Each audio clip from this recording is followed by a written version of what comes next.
Let's begin with tonight's first story. At exactly 2:13 a.m., Daniel Mercer's phone buzzed. He almost ignored it. The room was dark except for the pale wash of streetlight bleeding through the blinds. Outside, rain whispered against the glass. The digital clock on his nightstand glowed red. 2:13. Another vibration. He groaned and rolled over, expecting a spam notification or one of those late-night group messages he always meant to mute.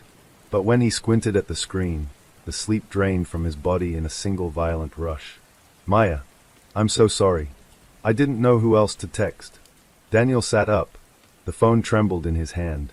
Maya called her. Dead for 3 days. He stared at her contact photo, the same crooked half-smile she always made when she didn't want to show her teeth. The image hadn't changed. The number hadn't changed. It was the same thread they'd used for 2 years. His chest tightened. This wasn't possible.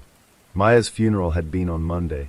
He had stood beside her white casket as rain soaked into the cemetery grass. He had watched her mother collapse. He had watched them lower her into the ground. He had watched the dirt fall. His throat went dry. Another buzz. Maya, please answer me. His fingers hovered over the screen. This was a glitch. A hack. Some cruel joke. Daniel swallowed and typed. Daniel. Who is this? 3 dots appeared instantly. Typing. Stopped. Typing again. His heartbeat pounded in his ears. Maya. It's me. The room felt smaller. He slid out of bed, turning on the lamp as if light could protect him from whatever this was. Shadows jumped along the walls. He typed again, slower this time. Daniel. Maya died. The reply came almost immediately. Maya. I know. A cold wave spread through him. His hands started to shake. This wasn't funny. He tried to call the number. It rang once. Twice. Then went to voicemail. Her voicemail. The familiar recording hit him like a punch. Hey, it's Maya. I'm probably ignoring you, but leave something anyway. The same teasing tone. The same faint laugh at the end. Daniel hung up. His pulse thundered in his throat. He typed again. Daniel. If this is some kind of sick joke. The response interrupted him. Maya. Daniel, you were the last person who saw me alive. His stomach dropped. The room seemed to tilt. He stared at the message, rereading it until the words blurred. That wasn't public knowledge. Police had asked him not to discuss the timeline. They were still investigating. That was the word they kept using. Investigating. As if Maya had simply wandered into death by accident. He hadn't told anyone. Not even his parents. He typed slowly. Daniel. How do you know that? A pause this time. Longer. 30 seconds. A minute. He imagined someone on the other side of the screen, carefully crafting the perfect manipulation. Then, Maya. Because you watched me walk toward the water. Daniel couldn't breathe. The lake. Blackridge Lake. The place they used to go when things felt too loud, too heavy. The place she had gone that night. The place they found her body. His vision tunneled. He hadn't told the police everything. He told them he dropped her off. That she wanted space. That she seemed upset. He didn't tell them about the argument. He didn't tell them about what she said right before she got out of the car. And he definitely didn't tell them that he waited. He had waited in the parking lot for nearly 10 minutes. Watching her silhouette walk down toward the dock. Watching her stop. Watching her look back. He squeezed his eyes shut. No one knew that. No one could know that. His phone buzzed again. Maya. You didn't try to stop me. His heart slammed so hard it hurt. He typed, fingers clumsy. Daniel. Stop. Who is this? Another buzz. Maya. Why didn't you stop me? His breath came shallow now, almost painful. He stood up and began pacing. This had to be someone close to her. Someone who knew them. Someone who knew about the lake. His mind ran through possibilities. Her cousin Eli, who never liked him. Her friend Nora. Someone from school. But the detail about her looking back, that wasn't something anyone else saw. He hadn't told anyone. He could still see it now. Maya standing at the edge of the dock, rain soaking her hoodie. The lake swallowing the moonlight. Her face pale. She turned. Their eyes met across the parking lot. He thought she was reconsidering. He thought she'd come back. Instead, she turned again and kept walking. He had told himself she just needed air. that she wasn't going to do anything stupid. He told himself that until the police called the next morning. His phone buzzed. He flinched. Maya, I was hoping you'd run after me. The room felt suffocating. Daniel's chest tightened with something sharp and ugly. Guilt. He typed before he could stop himself. Daniel, you said you were fine. The response came instantly. Maya, I was lying. Tears blurred his vision. This wasn't real. This couldn't be real. He backed into the edge of his desk and sank into the chair. He forced himself to think logically. Someone had access to her phone. Maybe it was found with her body. Maybe someone unlocked it. Maybe. Another buzz. Maya. They said it was an accident, didn't they? His fingers froze. The police had ruled it likely accidental drowning. No sign of struggle. No sign of forced entry. No drugs in her system. Just rain slick wood in deep, dark water. Accident. That word had felt like a betrayal. But also a relief. Because if it was an accident, then he wasn't responsible. He typed slowly. Daniel. Yes. The reply came slower this time. 3 dots. Stopped. 3 dots again. Maya. It wasn't. The air left his lungs. His ears rang. Not an accident. He stared at the screen as if it might explode. Daniel. What are you saying? The rain outside intensified, tapping harder against the glass. For a full minute, there was nothing. Then, Maya. I didn't fall. His pulse roared. Daniel. Then what happened? The typing bubble appeared.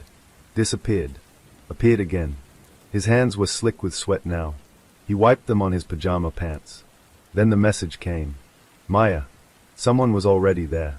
Daniel's stomach twisted violently. Already there. On the dock. At 2 a.m. The police said no one else had been seen in the area. He typed, barely able to keep his hands steady. Daniel. Who? There was a long pause. Longer than any before. Daniel's mind filled the silence with images. A shadow. Footsteps. A struggle he hadn't heard from the parking lot. His heart pounded so loud it drowned out the rain. Finally. Maya. You know who? His blood ran cold. He shook his head instinctively, as if she could see him. No. No. That was impossible. He typed. Daniel. No, I don't. The response was immediate. Maya. You left me there with him. The phone nearly slipped from his grip. With him. There had been no one. He would have seen someone. Wouldn't he? Unless the figure he noticed near the trees. His chest constricted. He hadn't thought about that in days. Because it hadn't mattered. Because he told himself it was nothing. A shape near the tree line when he first pulled into the lot. A tall silhouette. Standing still. He assumed it was a fisherman. Or someone smoking.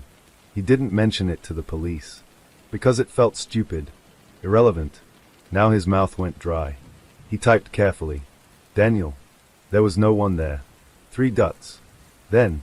Maya. You saw him. His pulse hammered. He stood abruptly and walked to the window, pulling the blinds aside. The street outside was empty. Wet. Silent. He suddenly felt exposed. Like someone was watching him now. His phone buzzed again. Maya. Is watching you too. Daniel's breath caught in his throat. He stepped back from the window slowly. Every nerve in his body felt electrified. He typed. Daniel. Stop this. Maya. Look outside again. His heart stopped.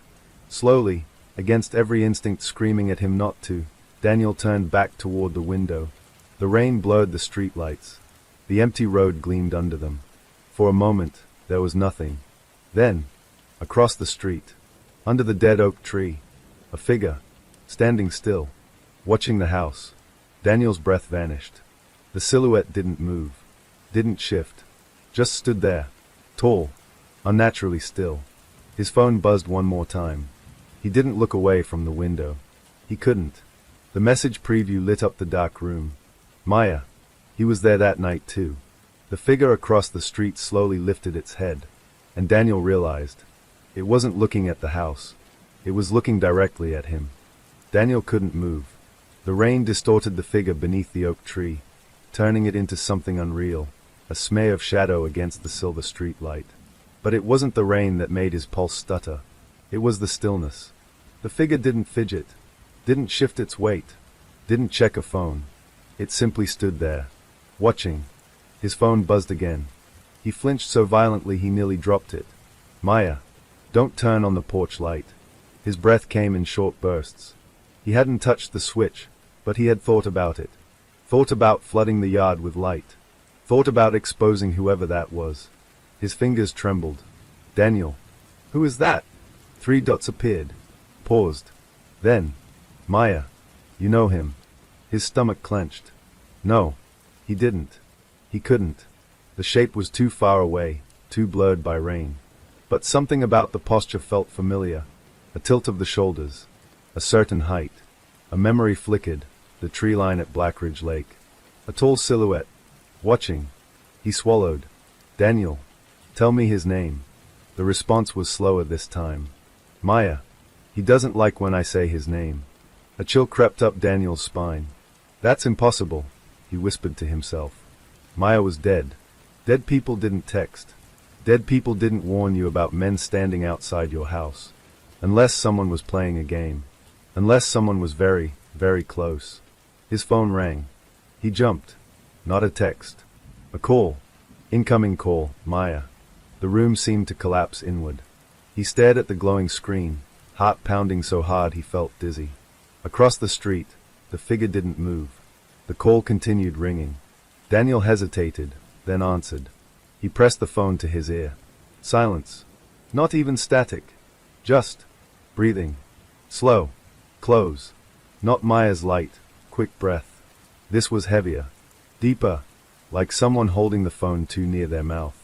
Daniel's blood ran cold. Hello. His voice cracked. The breathing continued. Then, faintly, a whisper, so soft he almost didn't catch it. Run. The line went dead. Daniel jerked the phone away from his ear. Across the street, the figure stepped forward. Out from beneath the oak. Into clearer light. Daniel's heart slammed against his ribs. The face was still too shadowed to make out details, but the outline sharpened. Tall. Broad shoulders. Dark jacket.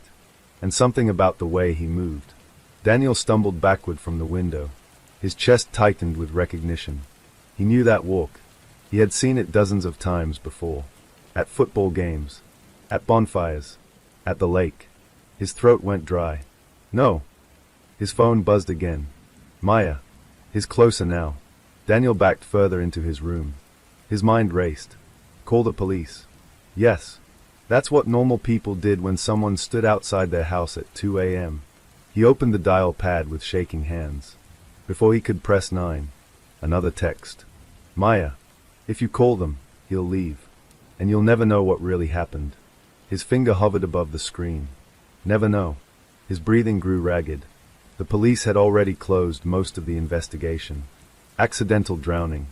Case nearly finished. If there was something more. If someone had been there. If Maya hadn't fallen. Then this might be the only chance. Across the street, the man took another step. Now he stood on the curb. Rain dripping from the hood of his jacket. Daniel squinted. The street light flickered slightly. And for half a second, the man's face caught the light. Daniel's stomach dropped. He knew him. Not a stranger. Not some random stalker. It was Ethan Rowe, Maya's ex-boyfriend. Daniel's jaw went slack. Ethan had been at the funeral. Ethan had hugged Maya's mother. Ethan had cried. And Ethan had hated Daniel. Publicly. Loudly. Daniel's phone buzzed again. Maya.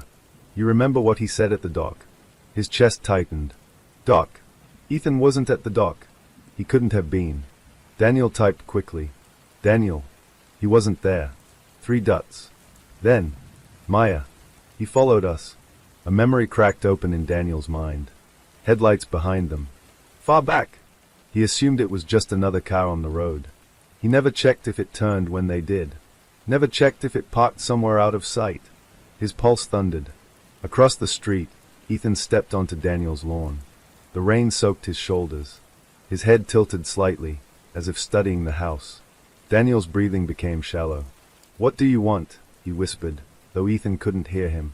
Another buzz. Maya. He said if I couldn't have him, I couldn't have anyone. Daniel's stomach twisted violently. Ethan had been possessive. Explosive. But murder? No. That was insane. His phone vibrated again. Maya, you saw him in the trees. Daniel's knees nearly gave out. The silhouette near the tree line. The one he dismissed. The one he told himself didn't matter. His hands shook uncontrollably. Across the lawn, Ethan moved closer. Slow steps. Unhurried. Like he knew Daniel couldn't do anything. Daniel backed toward his bedroom door. His mind screamed at him to lock himself in. To run. To call the police. But the need to understand rooted him in place. His phone buzzed again. Maya. He didn't push me. Daniel froze. What? Another buzz. Maya. He didn't have to. The room felt suddenly airless. Daniel. What does that mean? The reply came slower now. Measured. Maya. He told me something. A cold wave slid through Daniel's veins. Told her what? Ethan reached the bottom of the porch steps. Daniel's heart slammed painfully. Daniel. What did he say? 3 dots. Stopped. Started again. The longest pause yet. Rain battered the windows. Ethan's hand gripped the porch railing. Then. Maya. He said you didn't love me. Daniel's breath caught. That wasn't. He loved her. He had. He did. Another buzz. Maya. He said you were waiting for me to disappear.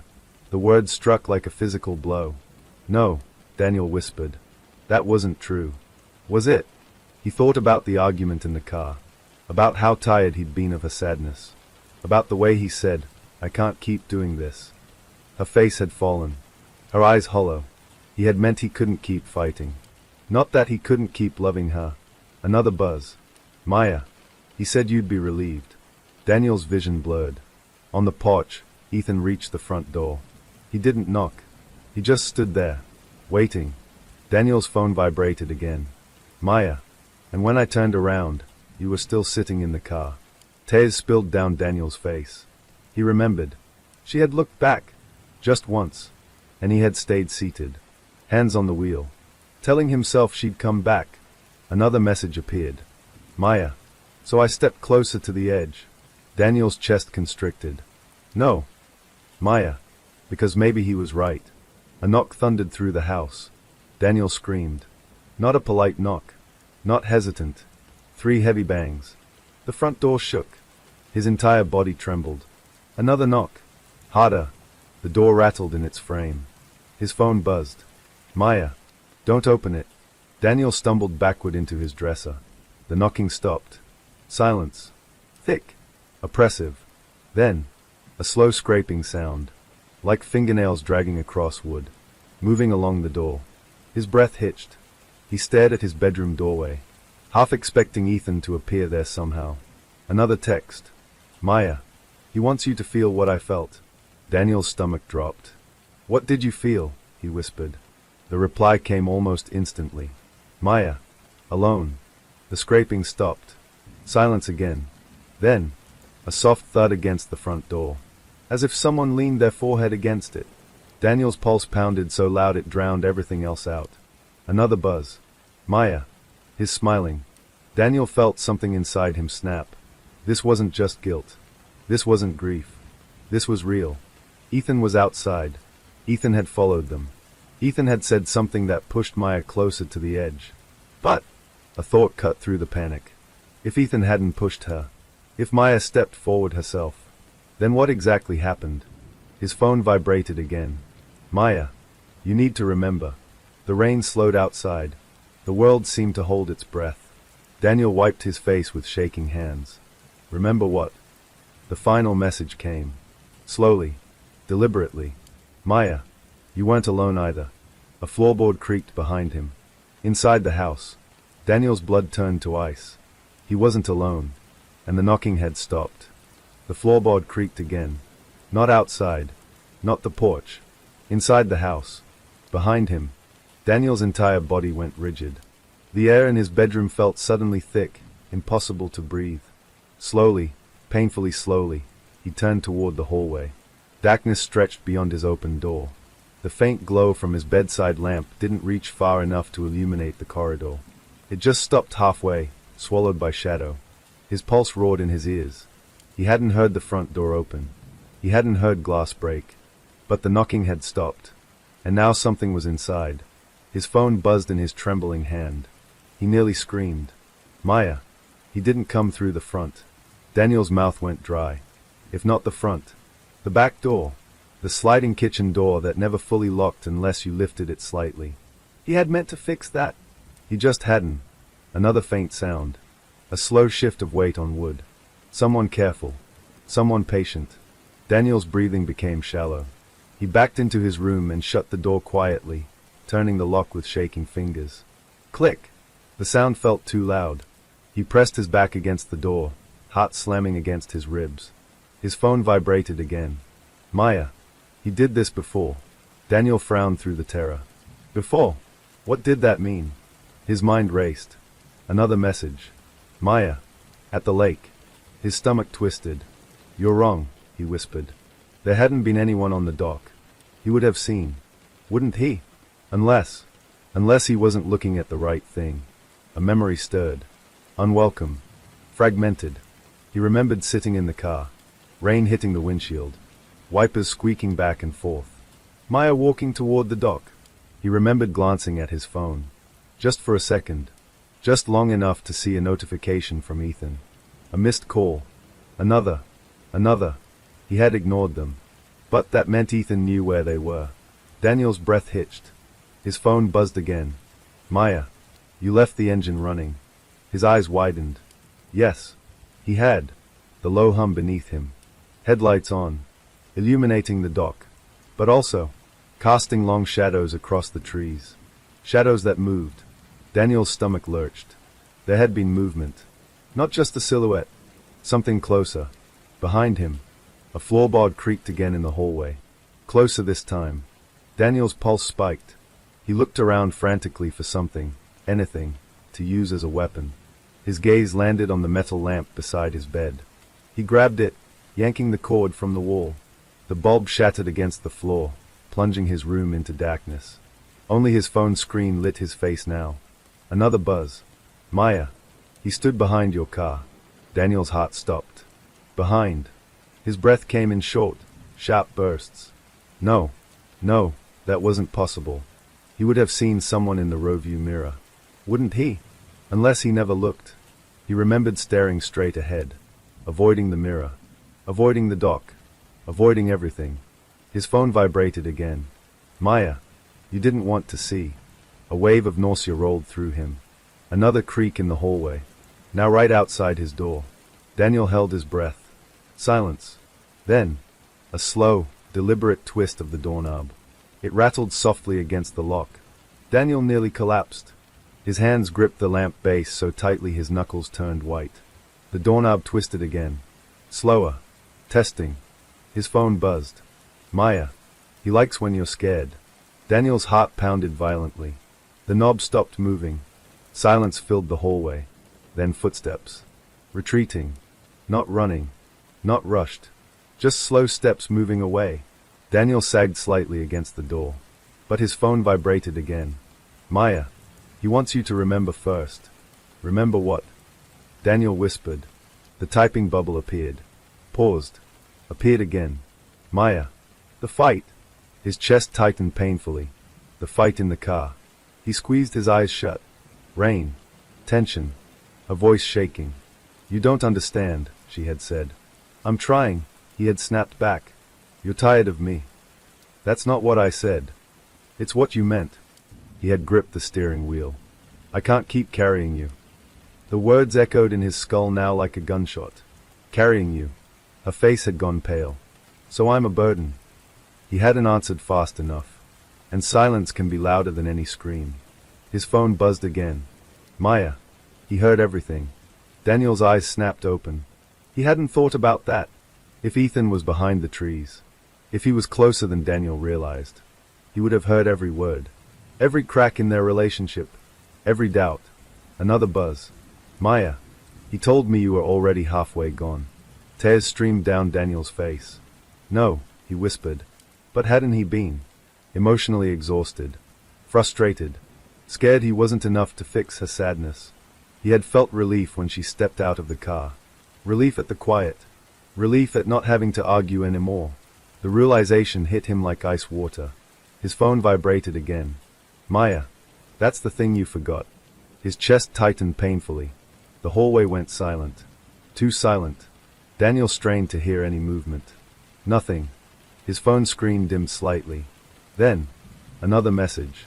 Maya, when you heard the splash. Daniel's breath stopped. He hadn't told anyone that. He told police he drove home. That he assumed she went home too. But that wasn't true. He had stayed. Just for a minute. Just long enough to hear it. A distant splash. Muted by rain. He had frozen. Heart racing. Staring at the dock. Waiting for her to resurface. She didn't. He told himself it was nothing. A fish. A wave. Wood shifting. Anything but what it was. His phone buzzed again. Maya, you locked the doors. Daniel's knees buckled. He remembered. The automatic click. Instinctive. Protective. He didn't get out. He didn't run toward the dock. He just sat there. Frozen. Terrified of what he might see. Another buzz. Maya, he was standing right behind you. A strangled sound escaped Daniel's throat. He remembered a shadow crossing the rear windshield. Just briefly. He told himself it was rain distortion. But what if it wasn't? What if Ethan had walked up silently? Watched him choose not to move. Watched him sit there while Maya disappeared into black water. The thought crushed him. Another vibration. Maya, he knows what you did. I didn't do anything, Daniel whispered hoarsely. That was the problem. He hadn't done anything. Another creak echoed from downstairs. Daniel's heart slammed back into panic mode. Footsteps again, but slower now. Moving through the living room. As if whoever it was felt no urgency at all. His phone buzzed. Maya. His in the kitchen. Daniel's breath hitched. The kitchen was directly below him. He imagined Ethan standing there. Wet jacket dripping onto tile. Looking around calmly. Another message. Maya. He came tonight because you remembered. Daniel's mind spun. Remembered what? Another buzz. Maya. You saw his face in the roadview mirror. Daniel's blood ran cold. A flash of memory tore through him. He had looked. Just once. After the splash. In the mirror. And for half a second. A face. Close to the glass. Eyes wide. Smiling. Daniel had gasped and whipped around. But there was nothing there. He told himself it was shock. Grief. Imagination. But what if it wasn't? What if Ethan had crouched behind the car? Close enough to see Daniel's expression. Close enough to understand that Daniel wasn't going to move. Another text appeared. Maya. He watched you drive away. Daniel collapsed to his knees. The weight of it crushed him. He hadn't called for help. Hadn't searched the dock. Hadn't even rolled down the window to shout her name. He had driven away. Because he was afraid. And Ethan had seen that. Footsteps creaked on the staircase now. Slow. Measured. Coming up. Daniel's entire body trembled violently.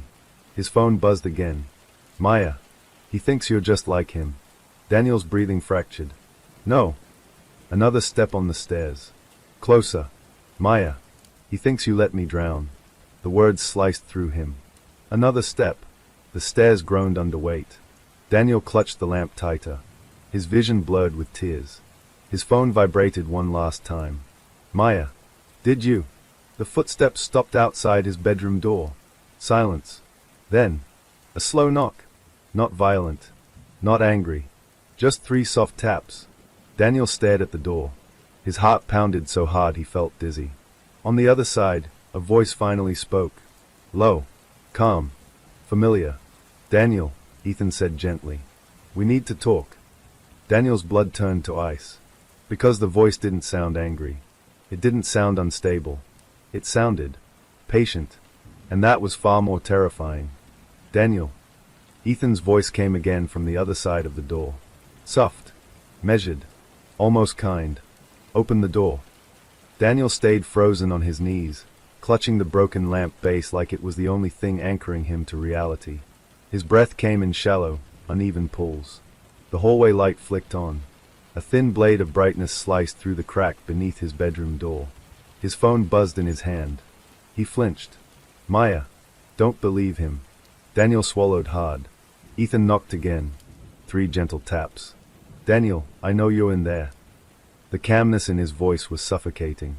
No rage. No shouting. Just certainty. Daniel's phone vibrated again. Maya. He practiced this. A chill crept through Daniel's body. Practiced what? Manipulation. Control. Oh. Another thought stabbed through him. What if Ethan wasn't here to hurt him?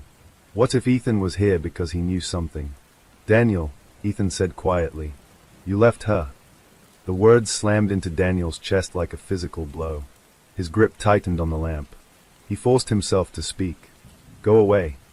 Silence. Then a soft exhale from the other side of the door. I saw you, Ethan said. Daniel's blood ran cold. His phone buzzed. Maya. He wants you to think he saw everything. Daniel's mind spun. Everything? Another knock. Not on the door this time. Lower. As if Ethan leaned his forehead against it. You didn't even get out of the car, Ethan murmured. Daniel's chest constricted. His throat burned. You don't know that. Daniel shot back, but his voice trembled. A pause. Then, I was closer than you think. Daniel's pulse roared. His phone vibrated again. Maya. His lying about one thing. Daniel's mind raced. Which thing? Outside the door, Ethan shifted his weight. The wood creaked faintly. I tried to stop her, Ethan continued. But she didn't listen to me either. Daniel's breath caught. Either? The word echoed. His phone buzzed. Maya. Ask him what he said. Daniel's heart pounded painfully. He swallowed. What did you say to her? Daniel asked. Silence. The hallway light hummed faintly. Rain tapped against the windows again, softer now. Finally. I told her you were scared of her, Ethan said. Daniel's stomach twisted violently. That wasn't. He wasn't scared of her. Was he? His phone vibrated. Maya. He told me you were relieved. Daniel's throat tightened. That's not true, Daniel whispered, more to himself than to Ethan. Ethan's voice lowered. You looked relieved. Daniel's entire body went cold. He remembered that feeling. The quiet in the car after she walked away. The absence of tension. The horrible, fleeting sense of peace. He had hated himself for it later. But it had been there. His phone buzzed again. Maya. That doesn't mean you wanted me gone. Daniel squeezed his eyes shut. On the other side of the door, Ethan's tone shifted slightly. She was standing at the edge, he said. And she kept looking back at you. Daniel's breathing became ragged. You were just sitting there. Tears slid down Daniel's face. I didn't know, his voice broke. You heard the splash, Ethan said quietly. Daniel's heart stopped. He hadn't told anyone that. Police hadn't known. His parents hadn't known. No one. His phone buzzed violently in his shaking hand. Maya. He didn't hear it. Daniel's eyes flew open. What? Ethan's voice came again. I heard you start the engine. Daniel's pulse spiked. Start the engine. The engine had already been running. Hadn't it? Oh. Daniel's memory wavered. He remembered turning the key. Didn't he? His mind felt slippery. Unreliable. Another buzz. Maya. You turned it off. Daniel's breath hitched. Turned it off. That couldn't be right. Why would he? A sharp image cut through the fog. The engine dying.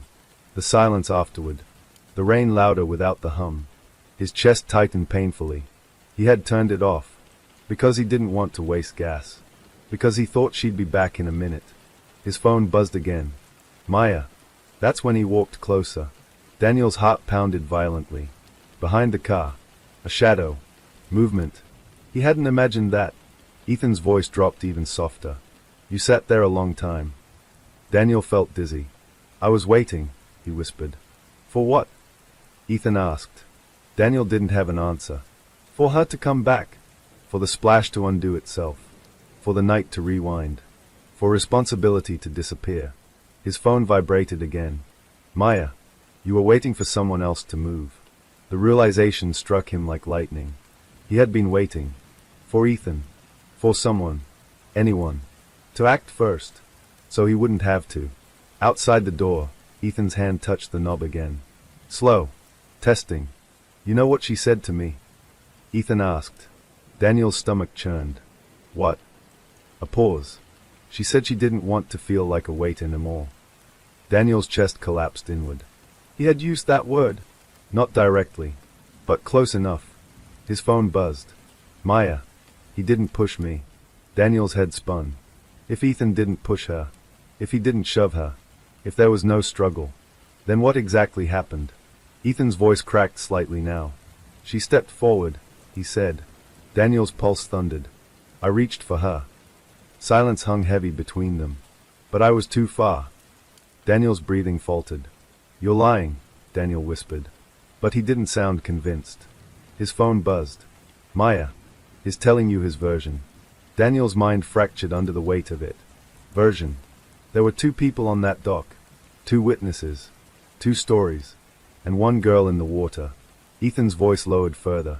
You didn't even open the car door. Daniel squeezed his eyes shut. He remembered his hand hovering over the handle. He remembered thinking, if I get out, it becomes real. And he had chosen not to make it real. Not yet. Another vibration in his palm. Maya. You froze. The word hit differently than the others. Froze. Not abandoned. Not relieved. Frozen. Daniel's chest heaved. I was scared, he whispered. Outside, Ethan exhaled. So was I. The simplicity of it shattered something in Daniel. Fear. Not hatred. Not violence. Fear. His phone buzzed again. Maya. He didn't stay after you left. Daniel's eyes snapped open. What? Ethan continued softly. When you drove away. I called 911. Daniel's heart stopped. No. That couldn't. The police report said a jogger found her body the next morning. Ethan's voice remained steady. I couldn't see her in the DAC, he said. I thought maybe she'd grabbed onto something. Daniel's mind reeled. If Ethan called 911, why wasn't that in the report? Why didn't police say he was there? His phone buzzed again. Maya. Ask him what name he used. Daniel's throat tightened. What name did you give them? Daniel asked. Silence. Longer this time. The hallway light hummed. Rain tapped the roof. Finally. I didn't, Ethan admitted. Daniel's stomach twisted. What? I hung up. Daniel felt like the air had been punched out of him. Why? Ethan's voice dropped to barely a whisper. Because I panicked. The truth hung there. Ugly. Heavy. Real. 2 boys. 2 moments of fear. 2 failures. His phone buzzed again. Maya. Neither of you pushed me. Daniel's chest constricted painfully. Then what? Another message. Maya. But neither of you jumped in. The words crushed him. Outside the door, Ethan slid down slowly against the wall. Daniel could hear it. Fabric scraping wood. You think I don't see her every night? Ethan said quietly. Daniel's breathing stuttered. You think I don't hear it? The splash. The silence after. Daniel pressed his forehead against the door. On the other side, only inches away, Ethan mirrored him. 2 silhouettes separated by wood. Bound by the same moment. His phone vibrated again. Maya. He isn't the one texting you. Daniel's blood ran cold. What? Another buzz. Maya. I am. The hallway light flickered. Once. Twice. Then went out. Darkness swallowed the house. And in the pitch black, Daniel felt something else in the room with him. Not in the hallway. Not downstairs. Behind him. Inside. His phone screen illuminated slowly with one final message. Maya. Turn around. Daniel's breath stopped.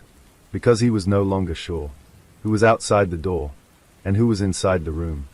Daniel couldn't feel his legs. The room was completely dark now. No hallway light. No street light slipping through the blinds. Just blackness, thick and suffocating. His phone screen was the only glow left. Maya. Turn around. His pulse pounded so violently he thought he might pass out. Outside his bedroom door, Ethan was still there. He could hear faint breathing through the wood. Slow. Uneven. But inside the room, the air felt different. He wasn't alone. His hand trembled as he lifted the phone slightly, using the weak screen light to illuminate the space behind him. The dresser. The broken lamp on the floor. The closet door slightly ajar. Nothing. His chest tightened. I'm imagining this, he whispered. His phone buzzed again. Maya. You're not. The closet door creaked. Just slightly. Daniel's blood turned to ice. He stared at it. It hadn't been opened that far before. Had it? A faint shift inside the closet. Fabric brushing fabric. His breathing became shallow and frantic. "Ethan," Daniel croaked through the door. "Ethan, there's someone in my room." Silence on the other side. Then Ethan's confused voice. "What?" Daniel's phone vibrated again. "Maya. He can't see me." The closet door moved another inch. Daniel stumbled backward, hitting the bedroom door hard enough that Ethan felt it. "What's happening?" Ethan demanded. The knob rattled slightly under Ethan's grip. Daniel could barely speak. "Someone's in here." The closet door opened fully. The darkness inside it looked deeper than the rest of the room. Thicker. Wrong. And then, a shape. Not stepping out. Not rushing. Just standing. Inside the closet. Daniel's breath left his body. The shape was tall. Slim. Head tilted slightly to one side. His phone buzzed. "Maya. You recognize me now." His knees buckled. The silhouette stepped forward into the faint blue glow of his phone screen. Long hair. Wet. Clinging to a pale face. Eyes open. Too open. Water dripping silently from the ends of her sleeves onto his bedroom floor. Daniel's mind shattered. "No." Her lips didn't move. But his phone vibrated again. "Maya. You didn't look back when I needed you to." His throat closed. "I did look back," he whispered. The figure tilted her head slightly. His phone buzzed. "Maya. But you didn't move." Behind him, Ethan pounded the door now. "Daniel, open the door." The handle shook violently. Daniel couldn't move. Couldn't blink. Maya took one slow step forward. Water pooled at her feet. The room smelled faintly like lake water. Cold. Metallic. His phone buzzed again. "Maya. Do you remember what I said before I walked away?" His brain scrambled through memory. Rain. Her face streaked with tears. "I can't do this anymore," she had said. He thought she meant the relationship. He had snapped back.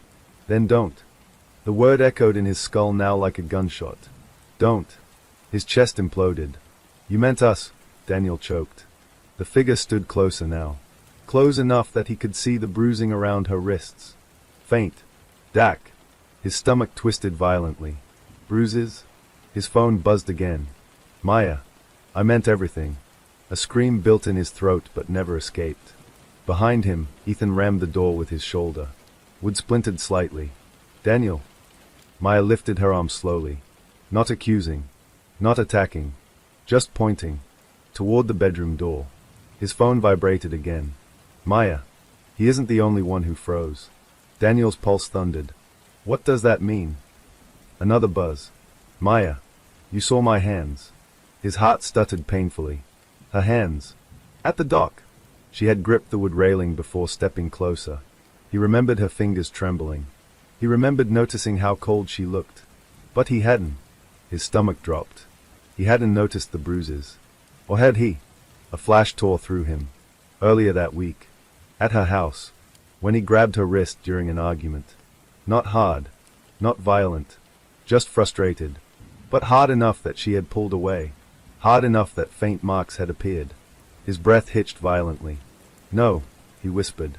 The figure's head tilted again. His phone buzzed. "Maya. You think you didn't hurt me." Tears blurred his vision.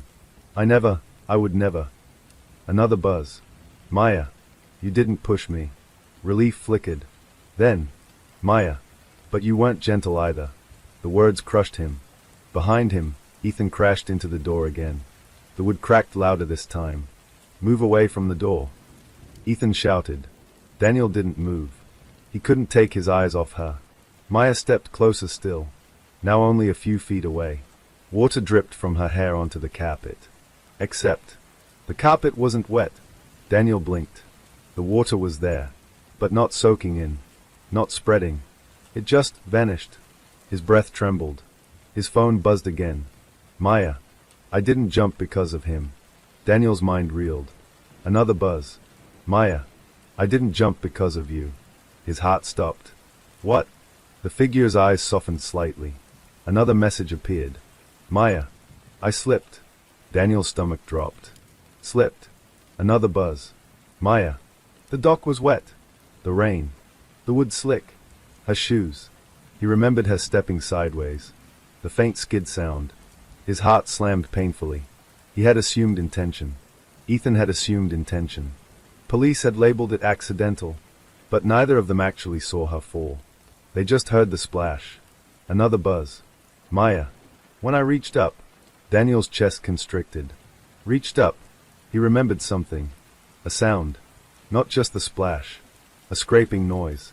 Wood. Nails. Another vibration. Maya. I thought one of you would grab me.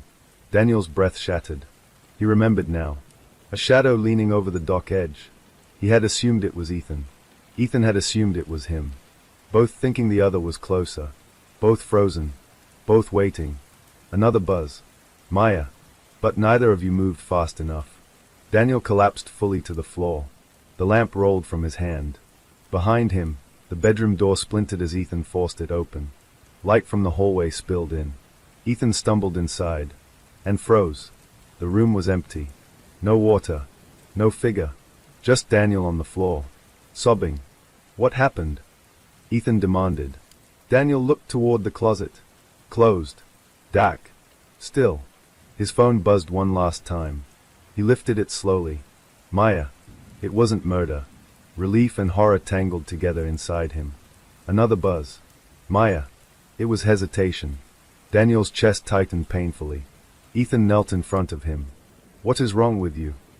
Daniel looked up at him, tears streaking his face. We both froze, he whispered. Ethan's expression faltered. Confusion. Fear. Guilt. The phone vibrated again. Maya. But one of you is still lying. Daniel's blood ran cold. He slowly lifted his eyes to Ethan. Did you really call 911? He asked quietly. Ethan's face went pale. And for the first time that night, Ethan didn't answer. The room was silent except for Daniel's ragged breathing. Ethan was still kneeling in front of him. The broken bedroom door hung crooked on its hinges behind him. Did you really call 911? Daniel repeated. Ethan's face had gone almost gray. For a second, neither of them moved. Then Ethan stood abruptly.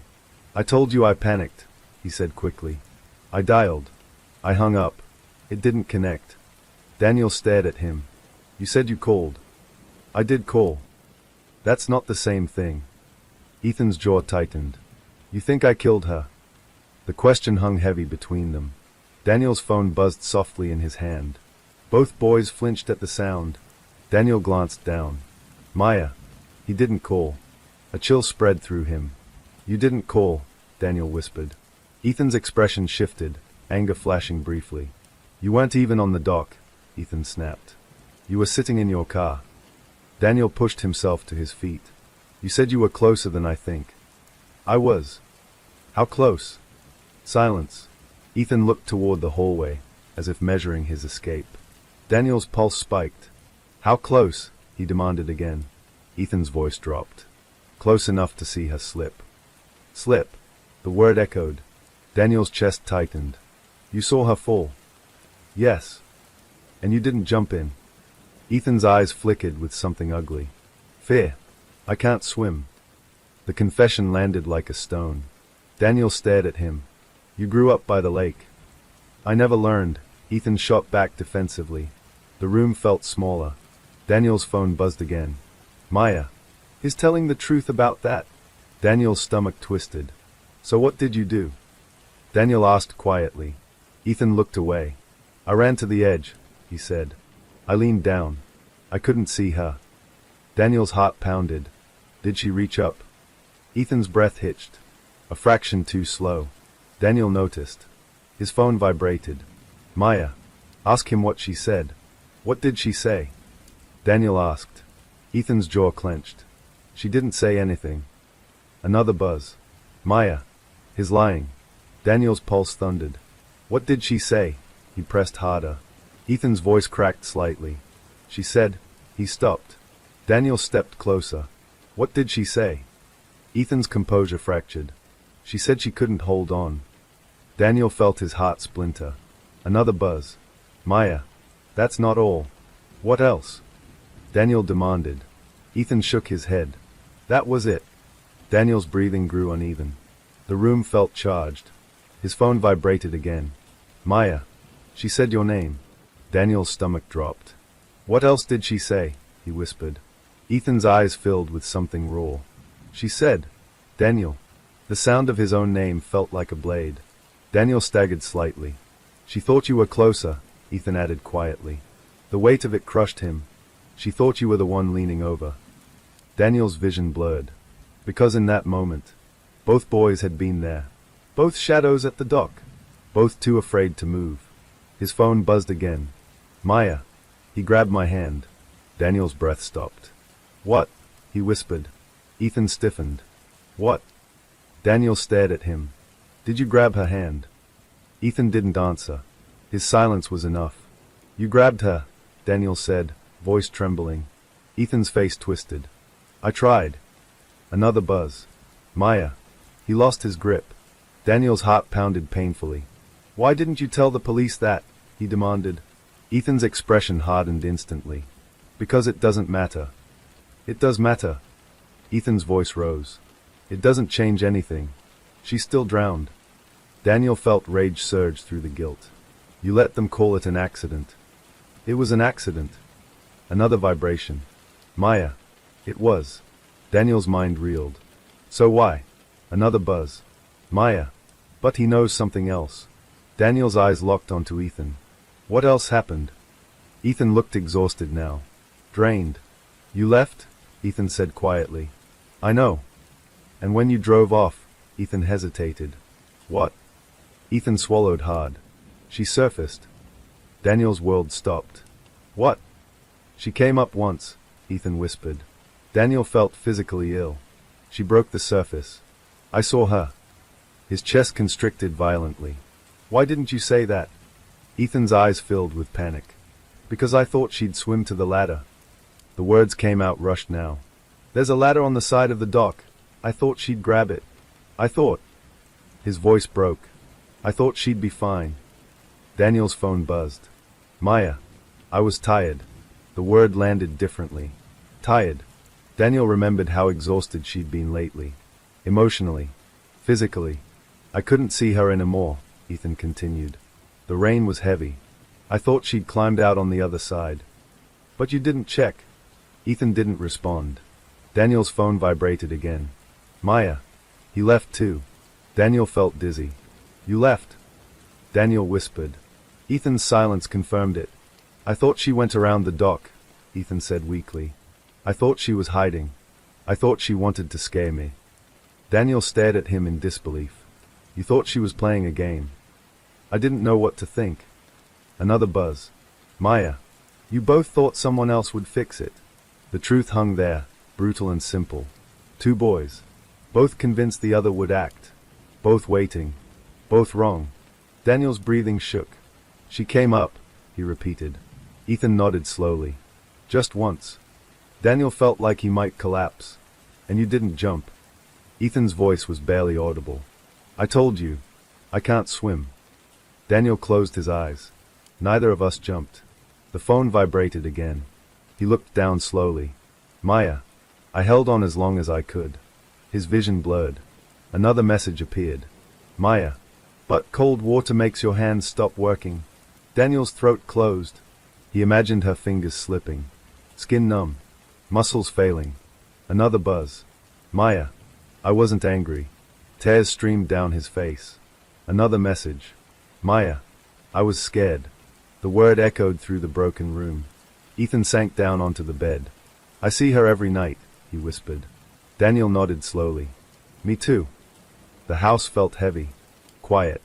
Still. Daniel's phone vibrated one more time. "Maya." You needed to know the whole truth. Daniel wiped his face.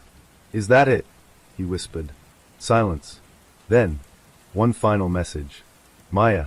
Almost. Daniel's pulse quickened again. Almost. The hallway light flickered back on suddenly. Bright.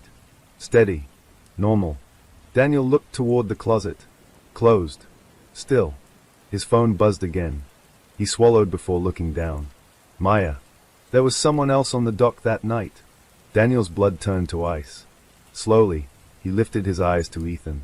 Because if there was someone else, then neither of them had been alone. And neither of them had noticed. There was someone else on the dock that night. The words glowed on Daniel's screen like a fresh wound. He felt the air leave his lungs.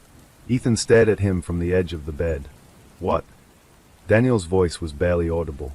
She says, there was someone else. Ethan's face hardened instantly. That's insane. Daniel's phone buzzed again. Maya, you both saw him. Daniel's heart pounded painfully. The trees, he whispered. Ethan's eyes flickered. What? The tree line, Daniel said. When we pulled in, there was someone standing there. Ethan's expression changed. Not confusion. Recognition. You saw that too? Ethan asked quietly. Daniel's stomach dropped. You saw him? Ethan nodded slowly. I thought it was you at first. Daniel's pulse roared. I thought it was you. Silence swallowed the room. Two boys. One shadow, each assuming it belonged to the other. Daniel's phone vibrated. Maya, he wasn't there for you. A chill slid down Daniel's spine. Then who? Ethan whispered. Another buzz. Maya, he was there before you arrived. Daniel's breathing grew uneven. Before? The lake wasn't popular that late. Especially in the rain. Ethan ran a hand through his hair. There was a truck, he said suddenly. Daniel's eyes snapped up.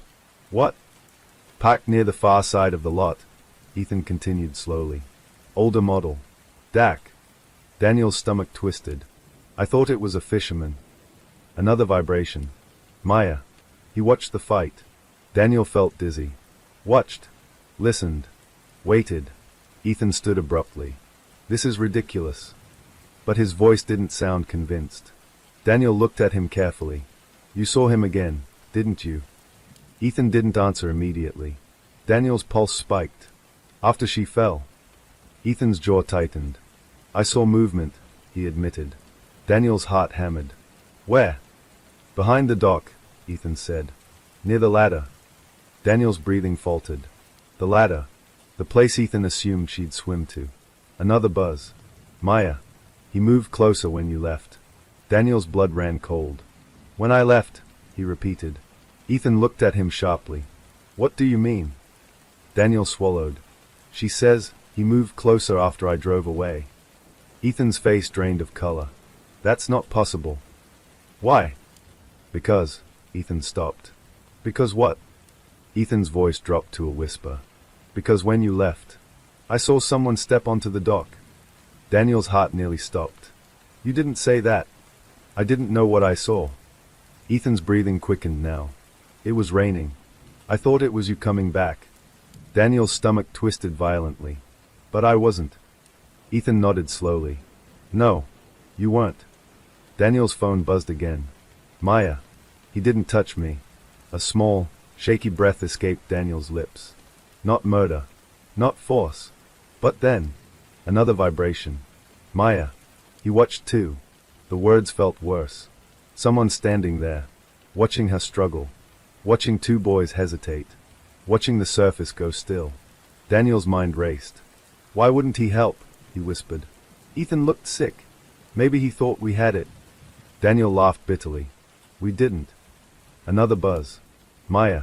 He followed one of you home. The room tilted. Daniel felt ice in his veins. Followed. Ethan echoed. Daniel's phone trembled in his grip. Maya. He wanted to see who would break first. Daniel's breathing fractured. The image of the figure under the oak tree flashed in his mind. The stillness. The patience.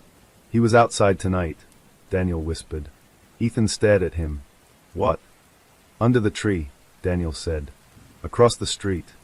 Ethan's eyes darted toward the window. You're not serious. Daniel stepped toward it slowly. The rain had stopped. The street was quiet. Empty. But the memory of that silhouette felt too real. His phone buzzed again. Maya. He likes to watch guilt grow. Ethan backed away slightly. This is insane, he muttered. But his hands were shaking. Daniel's heart pounded. What if he thought we did it? Daniel said. What? What if he thought one of us pushed her?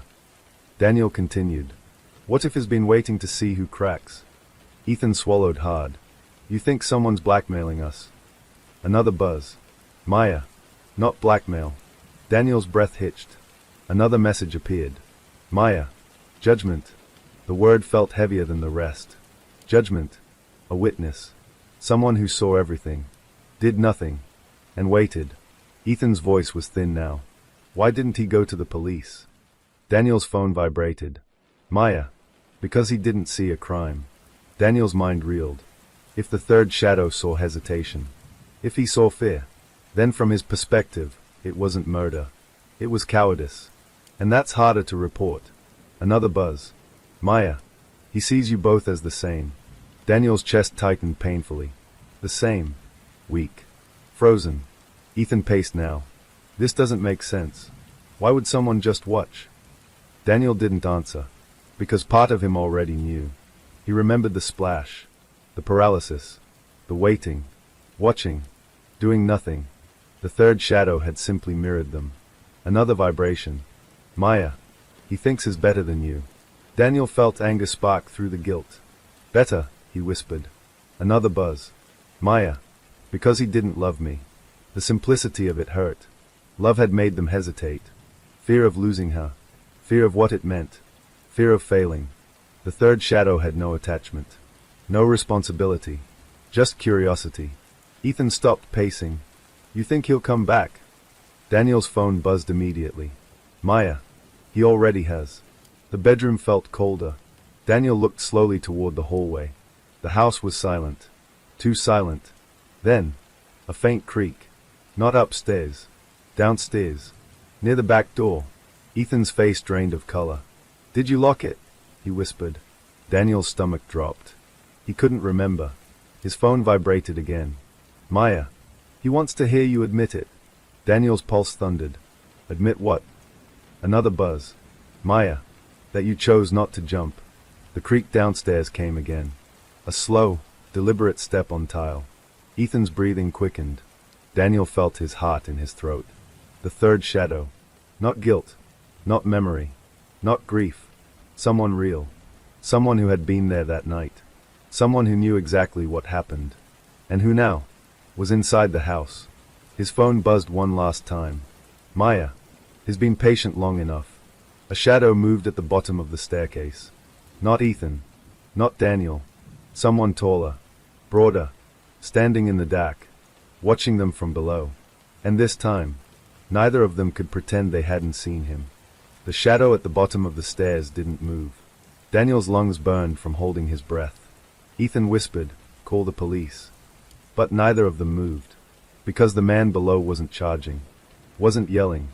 He was simply standing there. Watching. A step creaked beneath him as he shifted his weight. Then a calm voice floated up the staircase. "You boys took your time." Daniel's blood froze. Not Maya's voice. Not a ghost. A man. Real. Steady. Certain. Ethan swallowed hard. "Who are you?" The man stepped forward just enough for the hallway light to catch his face. Mid-40s. Rain jacket. Trim beard. Eyes that didn't blink enough. Daniel recognized him. The truck. The far side of the lot. "I've seen you before," Daniel breathed. The man gave a slight smile. "Yes," he said. "You have." His gaze moved between them slowly. "You left her."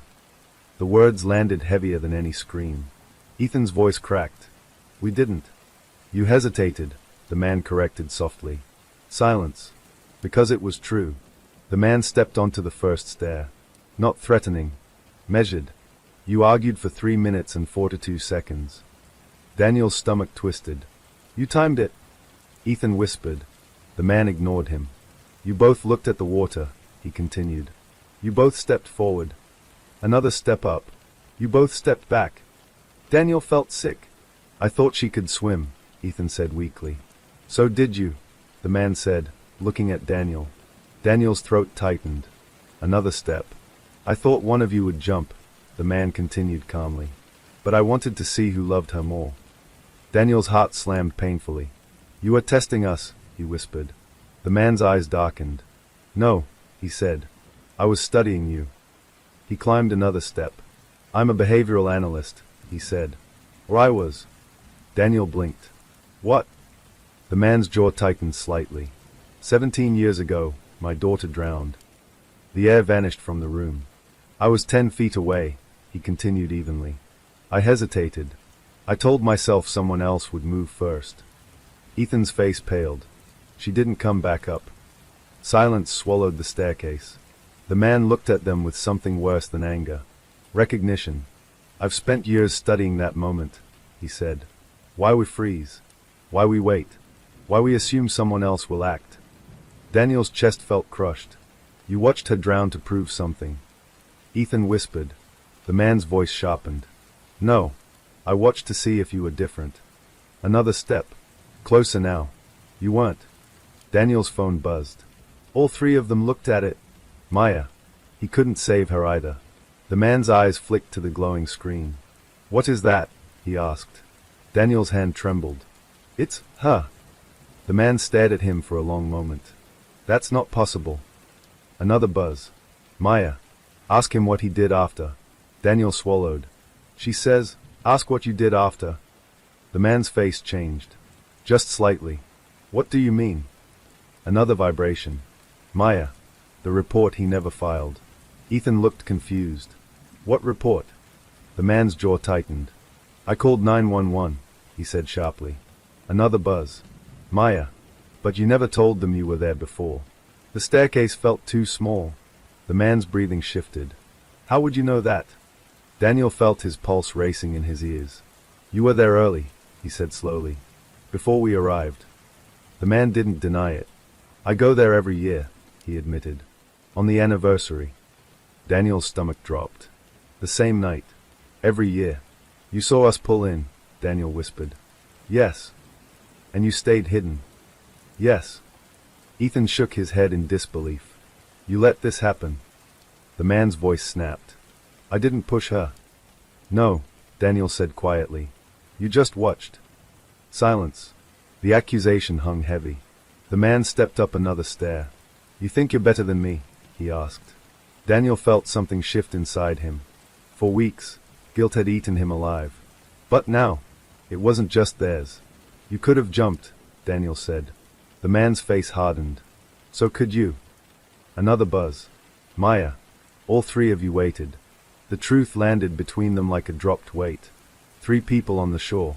3 opportunities. 0 action. The man's shoulders sagged for the first time. I thought, if I stepped in, it would erase what happened to my daughter, he said quietly. But when she fell in, I froze again. His voice cracked slightly. I wanted to see if someone else would be stronger than I was. Ethan's eyes filled with tears. We weren't. No, the man whispered. Daniel's phone vibrated again. Maya. Now tell the truth. Daniel looked up. To the police, he said. The man closed his eyes briefly. I already gave a statement. Not the full one, Daniel replied. Ethan nodded slowly. We didn't either. The house felt different now. Not haunted. Not hunted. Exposed. 3 cowards. 1 truth. The man took a slow breath. If I come forward, he said, I lose everything. Daniel's voice was steady for the first time in weeks. You already did. Silence. Heavy. Final. The man looked at the 2 boys. Not with superiority. Not with judgment. But with the shared understanding of people who failed at the same second. Another buzz. Maya. No more watching. Daniel locked eyes with the man. We go together, he said. The man hesitated. Then nodded once. Ethan wiped his face. Tonight. The man descended the stairs slowly. Not fleeing. Not threatening. Just tired. Daniel followed. For the first time since that night at the lake, his chest didn't feel like it was collapsing. Guilt was still there. But it had shape now. And names. 3 of them. As they reached the front door, Daniel's phone buzzed one final time. He looked down. Maya. I didn't need you to be brave. A pause. Another message appeared. I needed you to be honest. The screen went dark. No more notifications. No more typing bubbles. Just silence. Real silence. Daniel slipped the phone into his pocket. Behind him, the staircase stood empty. No shadows. No watchers. Outside, the rain had stopped. And for the first time, they stepped forward without waiting for someone else to move first. The police station was too bright. Daniel hated that. Fluorescent lights hummed overhead, turning everything pale and unforgiving. There was no place for shadows here. No place to hide hesitation. The man from the lake sat between them. His name was Martin Hale. He'd said it quietly in the car, like it cost something to speak. They were led into separate rooms. Daniel didn't protest. He didn't want Ethan's presence to steady him.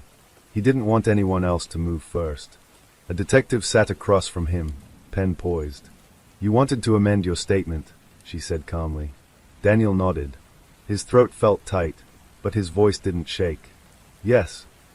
"Why?" "Because a dead girl told me to. Because a man who failed once wanted to fail again. Because I'm tired of pretending." Instead he said, "I didn't tell the full truth." The detective waited. Daniel stared at the table. "I hesitated," he said. "She fell in. We argued. I thought she'd resurface. I thought Ethan would jump." He forced himself to continue. "I chose not to." The room felt heavy but clean, like a wound finally exposed to air. The detective scribbled notes. "Did anyone push her?" "No." "Did anyone physically prevent you from helping her?" Daniel swallowed. "No."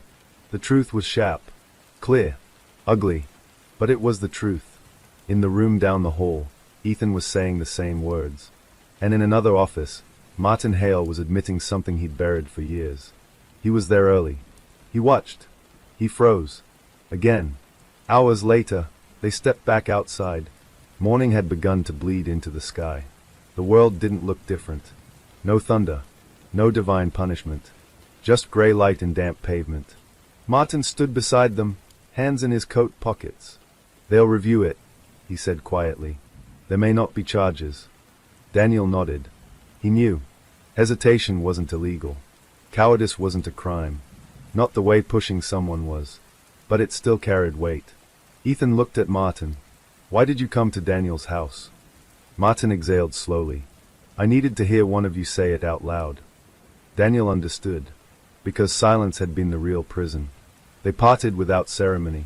No handshake. No forgiveness. Just acknowledgement. That afternoon, Daniel went home and sat on his bed. The house felt ordinary. No creaks. No footsteps. No waiting shadows. He pulled out his phone.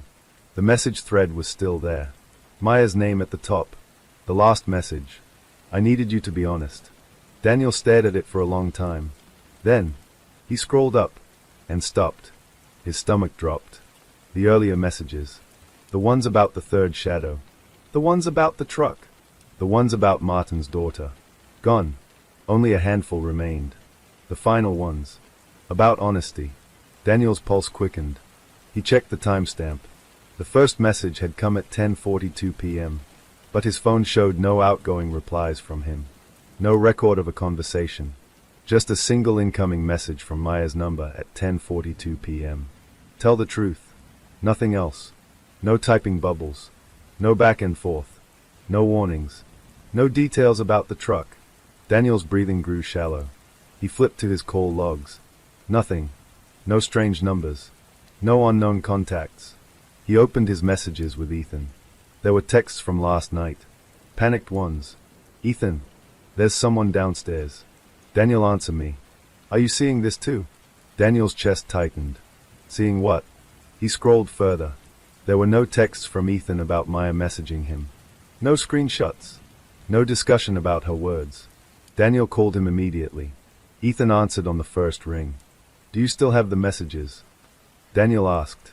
Silence. "What messages?" Daniel's stomach dropped. "From her." Ethan's voice was confused. "Daniel, she never texted me." The room tilted.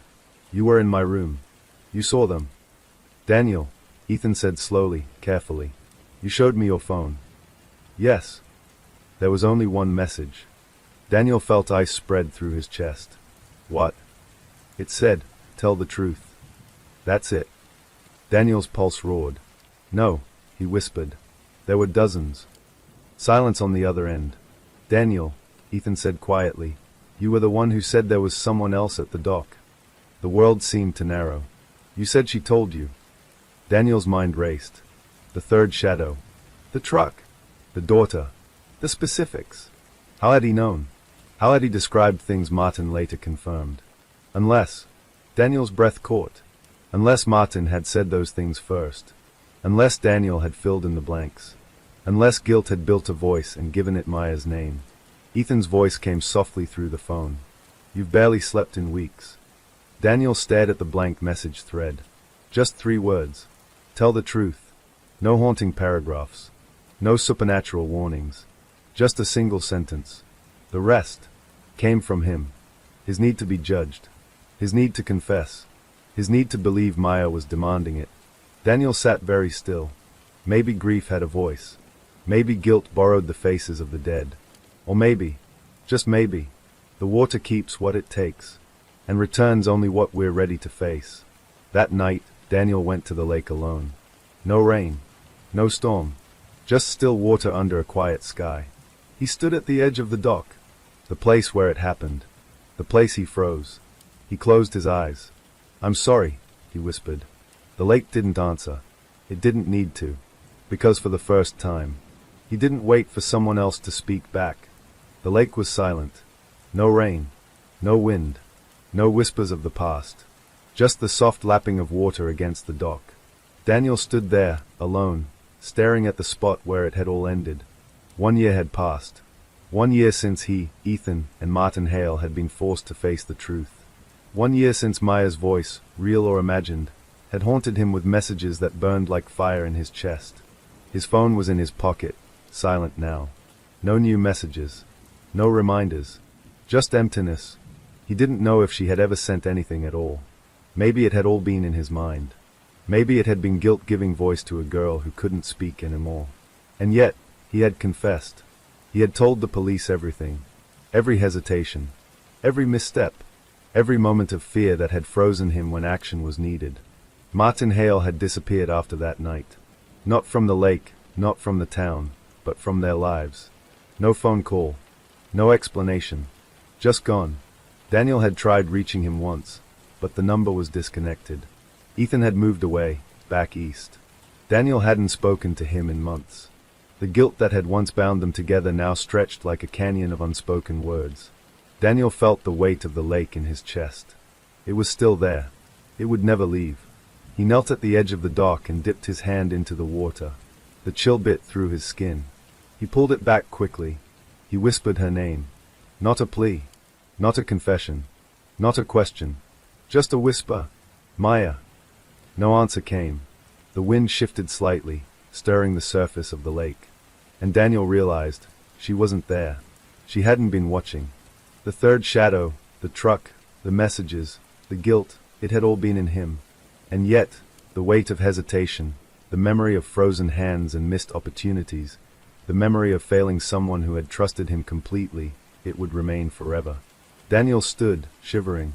He knew he could walk away from the lake, from the house, from the town, from Ethan, from Martin Hale. But he could never walk away from himself. Because the lake, the water, the dock, and the girl who had texted after she died, had left something behind that no confession could ever wash away. And as he turned to leave, the surface of the water shimmered under the morning sun. A single ripple. Not from the wind. Not from the fish. Not from the rain. From memory. From guilt. From the truth that would never truly set him free. Daniel walked away. But the lake waited. Always patient. Always silent. Always keeping what it had taken. Story 2. The town of Hollow Creek had always been quiet. Too quiet, some locals said. A place where everyone knew everyone, where doors were left unlocked, and the only disturbance came from the wind rattling through the pine trees that lined the creek. But that night, something broke the silence. It started with the lights. First, just a flicker in the corner of the diner on Main Street. Then, the street lamps along Hollow Creek Road died one by one, plunging the town into darkness. The only illumination came from the moon, barely visible through a thick layer of clouds. Sarah Thompson, 26, was closing up the diner. She'd worked the late shift and was tired, but she didn't want to leave just yet. Something about the dark, empty streets made her uneasy. She locked the back door and headed to her car, a small silver sedan parked under the skeletal branches of a sycamore tree. The engine roared to life, but as she pulled onto the road, the headlights flickered and went out. Her heart jumped. She reached to the dashboard. Nothing. The world outside was swallowed in black. And then she saw it. A figure standing in the middle of the road. Not walking, not moving. Just standing. Sarah slammed the brakes. The car skidded slightly on the wet asphalt. Her breath came in shallow gasps. The figure was too tall, too still. No face visible in the darkness, only the outline of a man, or a man-shaped shadow. Before she could react, the figure stepped aside, or maybe vanished. Shaking, Sarah drove faster, trying to convince herself it had been a trick of the shadows. But as she passed Hollow Creek Bridge, she saw the same thing, another figure, standing under the bridge where the moonlight barely reached. Her pulse pounded. She wanted to drive past it, keep going, tell herself it wasn't real. But curiosity, or fear, made her slow down. The figure didn't move, didn't blink, didn't breathe. And then she saw the third one, a child, small, huddled near the creek's edge, staring directly at her. Sarah's scream caught in her throat. She slammed the car into reverse, tires screeching, and sped away toward town. When she arrived at the police station, drenched and trembling, the officer on duty frowned. "Lights are out everywhere?" Sarah asked. "Entire town," he said calmly. "Power grid failure. Could be a transformer blown somewhere upstream." "Upstream?" Her voice shook. "You mean, near Hollow Creek?" He nodded. "Yeah, big old creek. Mostly abandoned mills along it. But the water flows fast. Dangerous." Sarah's mind raced. The figures. The child. The tall man. The one under the bridge. I saw people," she stammered. The officer frowned. "People? Who?" "I don't know," she said. I don't know." And she didn't. Because when she went back with the police the next morning, there was nothing. No figures. No child. Not even footprints in the mud along the creek. It was as if they had never existed. But one thing was certain. Sarah Thompson wasn't the only one to see something that night. And Hollow Creek had a way of keeping secrets. The morning after the blackout, Hollow Creek seemed eerily normal. Sunlight filtered weakly through a layer of clouds, and the streets were quiet, almost too quiet. Birds chirped in the trees along Main Street, but there was no laughter, no children playing, no dog barking, just the faint hum of electricity returning to the town. Sarah Thompson hadn't slept. She'd spent the night tossing in her small apartment above the diner, staring at the ceiling, heart hammering every time she remembered the figures she'd seen on the road and the bridge. The child, the tall man, the others lurking in the shadows, she could not shake them. They had been there, and she knew it, even if no one else would believe her. By 7:30 a.m., she arrived at the police station. Officer Thomas Reed, a wiry man in his 40s with sharp eyes and a reputation for taking reports seriously, was already at his desk. He looked up as she entered. "Thompson," he said, "you look like hell. Did you get any sleep?" Sarah shook her head. "Not a minute. I need to tell you everything again. What I saw last night." Reed gestured for her to sit. "All right. Start from the beginning." Sarah took a deep breath and recounted the events. The flickering lights, the street lamps going out, the figures on the road, and, finally, the child near the creek. She described their appearance, the way the figures stood still, how they didn't move or blink, and how the child's eyes had locked on hers as if frozen in fear or accusation. Reed listened quietly, scribbling notes. His expression didn't change, but his pencil never stopped moving. "And you're certain this wasn't some prank or reflection?" he asked finally. "I know what I saw," Sarah said firmly. "It wasn't my imagination. It felt real." Reed leaned back. "All right. We'll check it out. Hollow Creek has been getting strange reports lately. You're not the only one who saw something. A few others called in last week. Lights going out, strange silhouettes near the creek. But we didn't have anything concrete."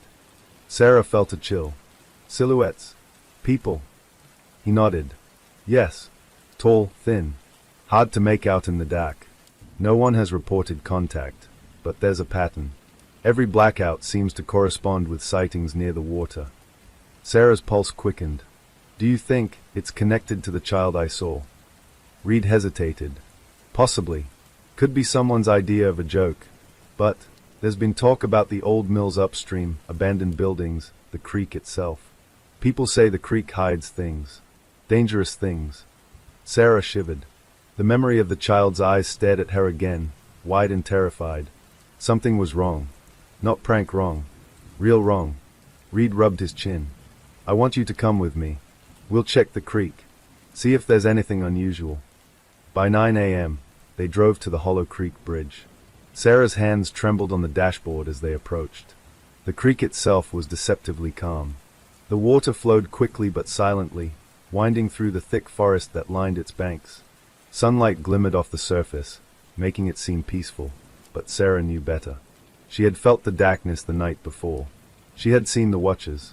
Reed parked near the bridge and stepped out, motioning for Sarah to follow. Stay close, he said. The bridge loomed ahead, old, wooden planks slick from last night's rain. Moss had grown along the edges, and gaps in the boards showed the water rushing beneath. As Sarah walked across, her stomach tightened. This was where she'd seen the child. This was where she had stopped the car in fear. The first thing she noticed was the mud along the edge of the creek. Disturbed footprints. Small, almost too small for an adult, leading from the bank toward the forest. She froze. Reed squinted at them. These look recent, he said. Could be from last night. Or early this morning. Sarah's heart raced. The child, it could be them. Reed nodded slowly. Maybe. Or maybe, someone else entirely. He pulled out his radio. Dispatch, this is Hollow Creek Station. We need a unit to grid the area along the creek. Possible minor trespassing or missing child. Copy. Static crackled in response. Copy that. As they examined the banks, Sarah noticed something else. A small object caught on a branch near the water's edge. A pale scarf, frayed and wet. She picked it up. Her hands shook. The scarf was familiar. Tiny, childish, almost like the one a small girl would wear. Reed took it from her. Did you see a girl last night? Sarah swallowed hard. Yes. Near the creek. He nodded grimly. We'll need to record this. Evidence of someone being here. The day stretched on. More police arrived. Dogs were brought in to search for scents. Officers combed the creek, the banks, and the old mills upstream. But no child. No tall man. No other figures. Just the water and the trees. Sarah felt herself unraveling. She had seen them. She had felt their presence. The fear, the eyes staring, the silence. She couldn't be the only one, but the creek seemed to keep secrets. By evening, the search had drawn more attention. Local news vans arrived, cameras rolling, reporters asking questions. Another child sighting at Hollow Creek, one reporter announced into the camera. Authorities searching for leads after mysterious blackout and eyewitness reports. Sarah stayed behind the police tape, reluctant to speak. She knew no one would believe her. They never did. They never saw what she saw. And then she noticed him. The tall man. Standing under the bridge. Watching. Her blood ran cold. He didn't move. He didn't blink. Just stood there, arms at his sides, obscured by shadows, eyes fixed on her. Sarah froze. Her heart raced. She wanted to run. She wanted to scream. But she couldn't look away. Reed saw her staring. What is it? There, she whispered, pointing. Reed followed her finger, then blinked. The figure was gone. Gone, he asked. Sarah nodded. I don't know. He was standing there just a second ago. Reed frowned. Could be someone walking along the road. Shadows play tricks in the dark. But Sarah didn't believe him. The next morning, the town gathered at the creek again. Rumors spread fast. Stories of disappearances from decades ago. Children vanishing near the mills. Fishermen losing nets mysteriously. Lights going out. People talking about shadows, about watchers, about Hollow Creek itself. Sarah listened to the stories, each one sending chills down her spine. She realized the night she had seen the figures wasn't the first strange event, and it wouldn't be the last. She returned home that night exhausted. But sleep was impossible. Her dreams were filled with darkness. The creek, the tall man, the child, and then her phone buzzed. A text. Unknown number. They are still watching. Her heart leapt into her throat. She looked at the number. Local area code. Not a prank. Not a wrong number. You saw them. Sarah dropped the phone. Hands shaking. The words were right. She had seen them. She had felt the eyes, the frozen fear, the silence. Another buzz. Do not follow the water alone. She pressed the phone tightly against her chest. The fear from last night, the terror from the creek, the presence she had felt, it was all real. Real enough to reach her now. That night, she stayed awake. She didn't look outside. She didn't go near the creek. But the feeling didn't leave. It lingered in her room, pressed against the walls, wrapped around her bed.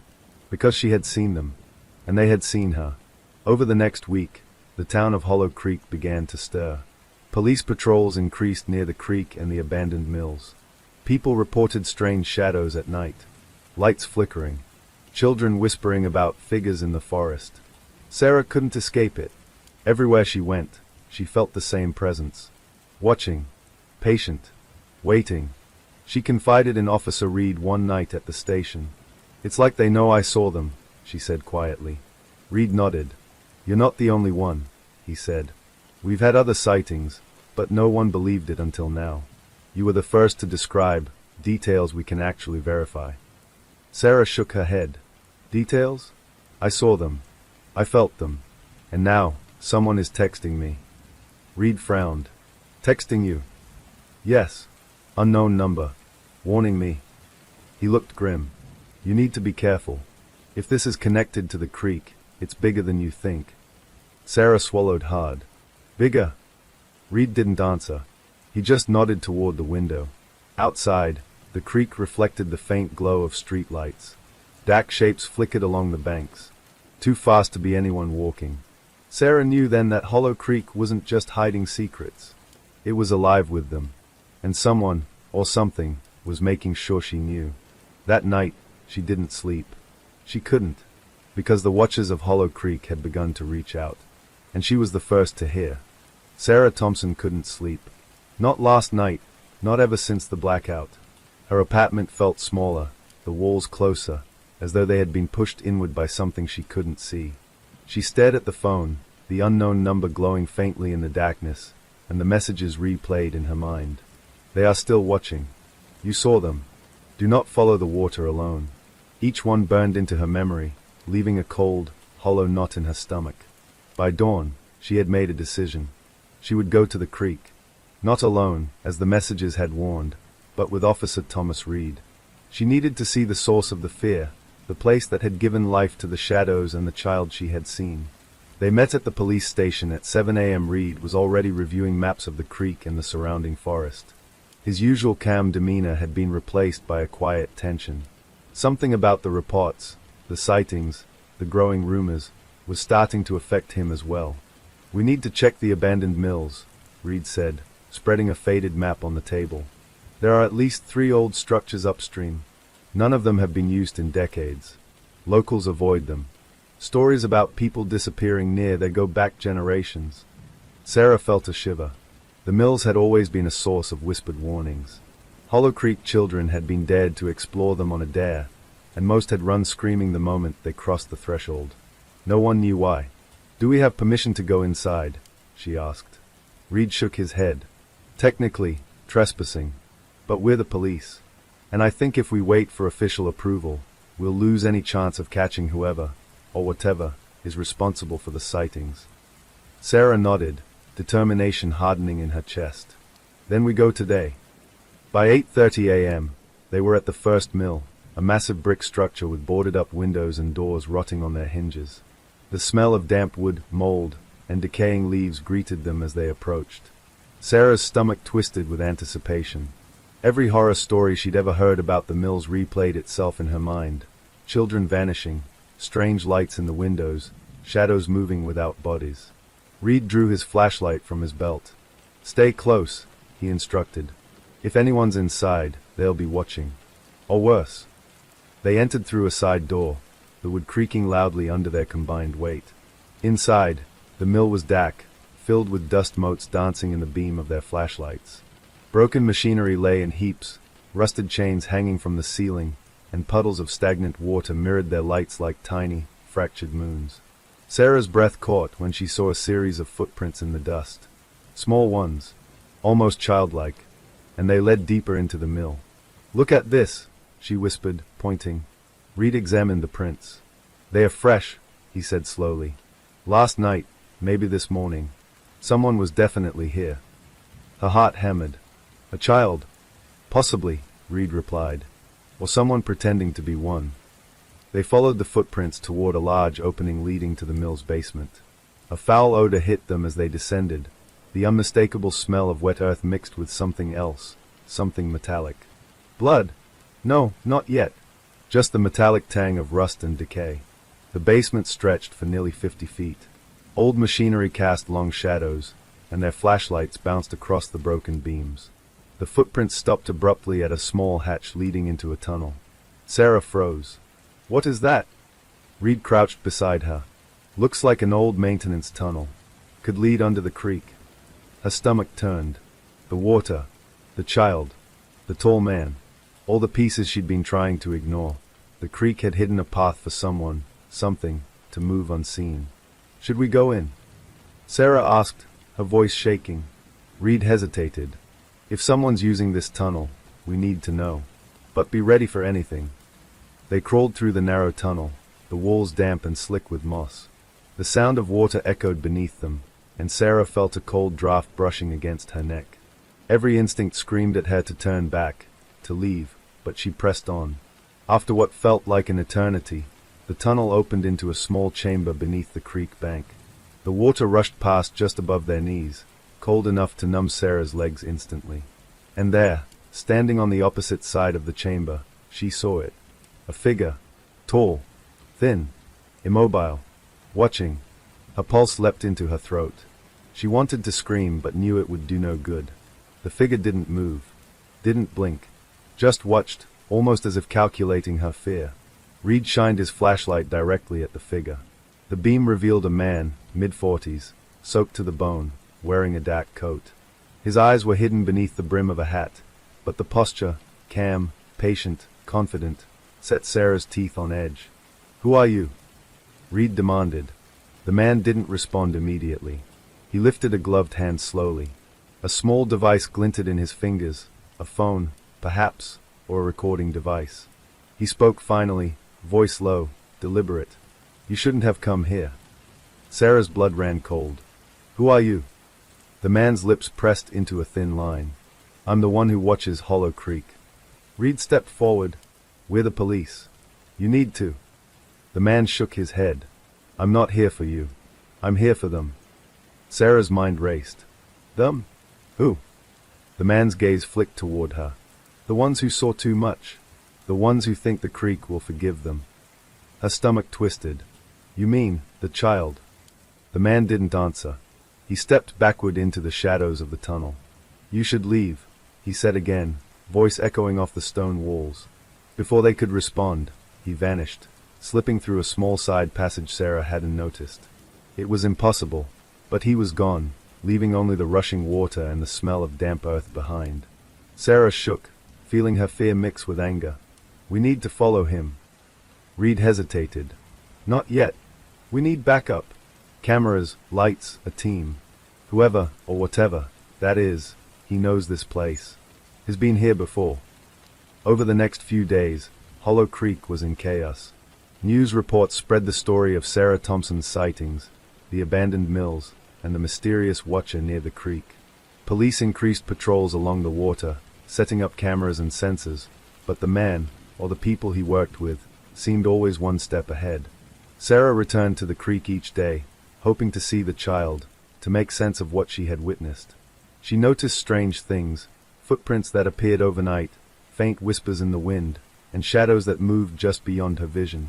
Sometimes she swore she saw the child again, peeking from behind a tree or under a bridge, but by the time she blinked, it was gone. Late one night, she received another message. Same unknown number.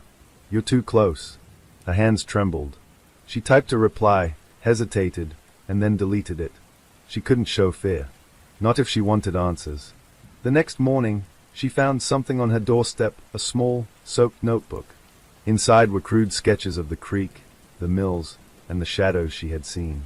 Notes scribbled in uneven handwriting. They watch. They wait. They test. One hesitation, and you are theirs. Sarah shivered. Whoever had left the notebook knew her movements, her thoughts, and her fears. By the end of the week, Officer Reed had put together a plan. Surveillance cameras around the mills, drones to patrol the creek, and officers stationed in the forest at night. "Sarah," Reed said as they walked along the creek one evening, "I need you to stay back tonight. Too many people have disappeared here. If we're going to catch whoever this is, we do it with preparation. You can't risk going in alone." Sarah shook her head. "I can't just wait. I need to see if the child is still there. I need to know they are safe." Reed sighed. "I know, but if something happens to you, we lose our only witness." As they spoke, a faint figure appeared across the creek, just standing in the shadows, watching, not moving, not blinking. Sarah's breath caught. The child, or the watcher, was there. The figure raised a small hand in a gesture she couldn't interpret. Then, as silently as it had appeared, it vanished. Sarah's heart pounded. She turned to Reed. "They are here. They are watching tonight." Reed nodded grimly. "We need to move fast, before the creek claims another." By midnight, the creek was alive with hidden observers. Officers crouched along the banks, flashlights scanning every shadow, radios crackling with static reports. Sarah and Reed entered the first mill again, careful this time to mark their path and watch for traps. The water in the basement chamber had risen slightly.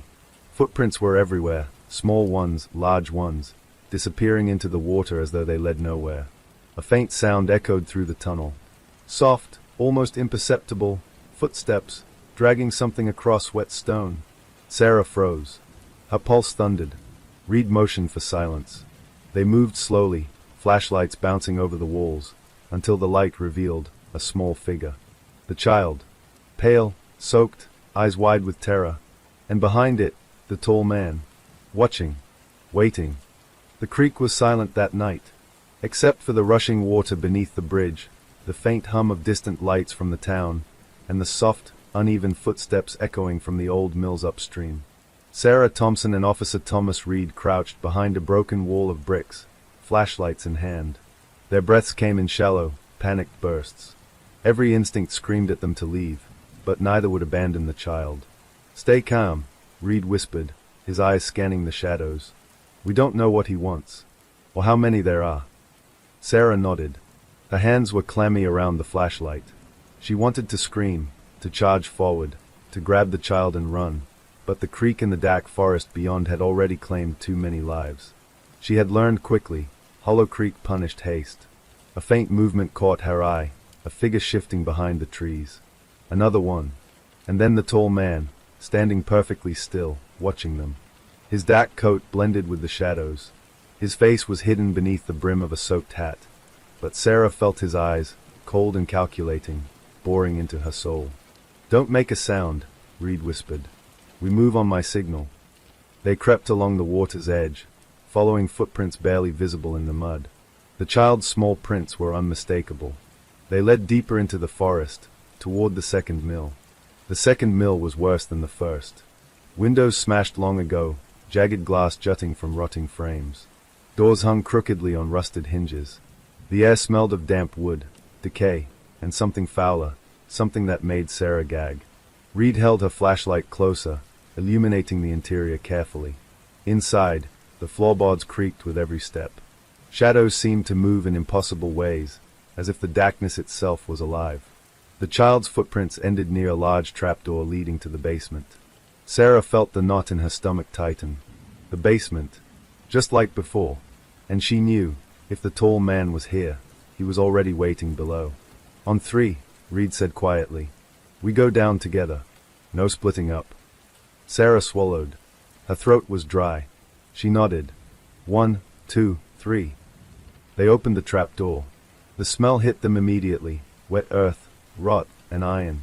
Water pooled across the basement floor, rising slowly from the creek's undercurrent. Their flashlights caught something moving in the distance. The child, small, shaking, eyes wide with terror. And behind the child, the tall man. Sarah's pulse raced. He was closer than before, almost fully visible in the light. His expression was unreadable, but his posture radiated power, patience, and something darker, control. "Get the child," Sarah whispered.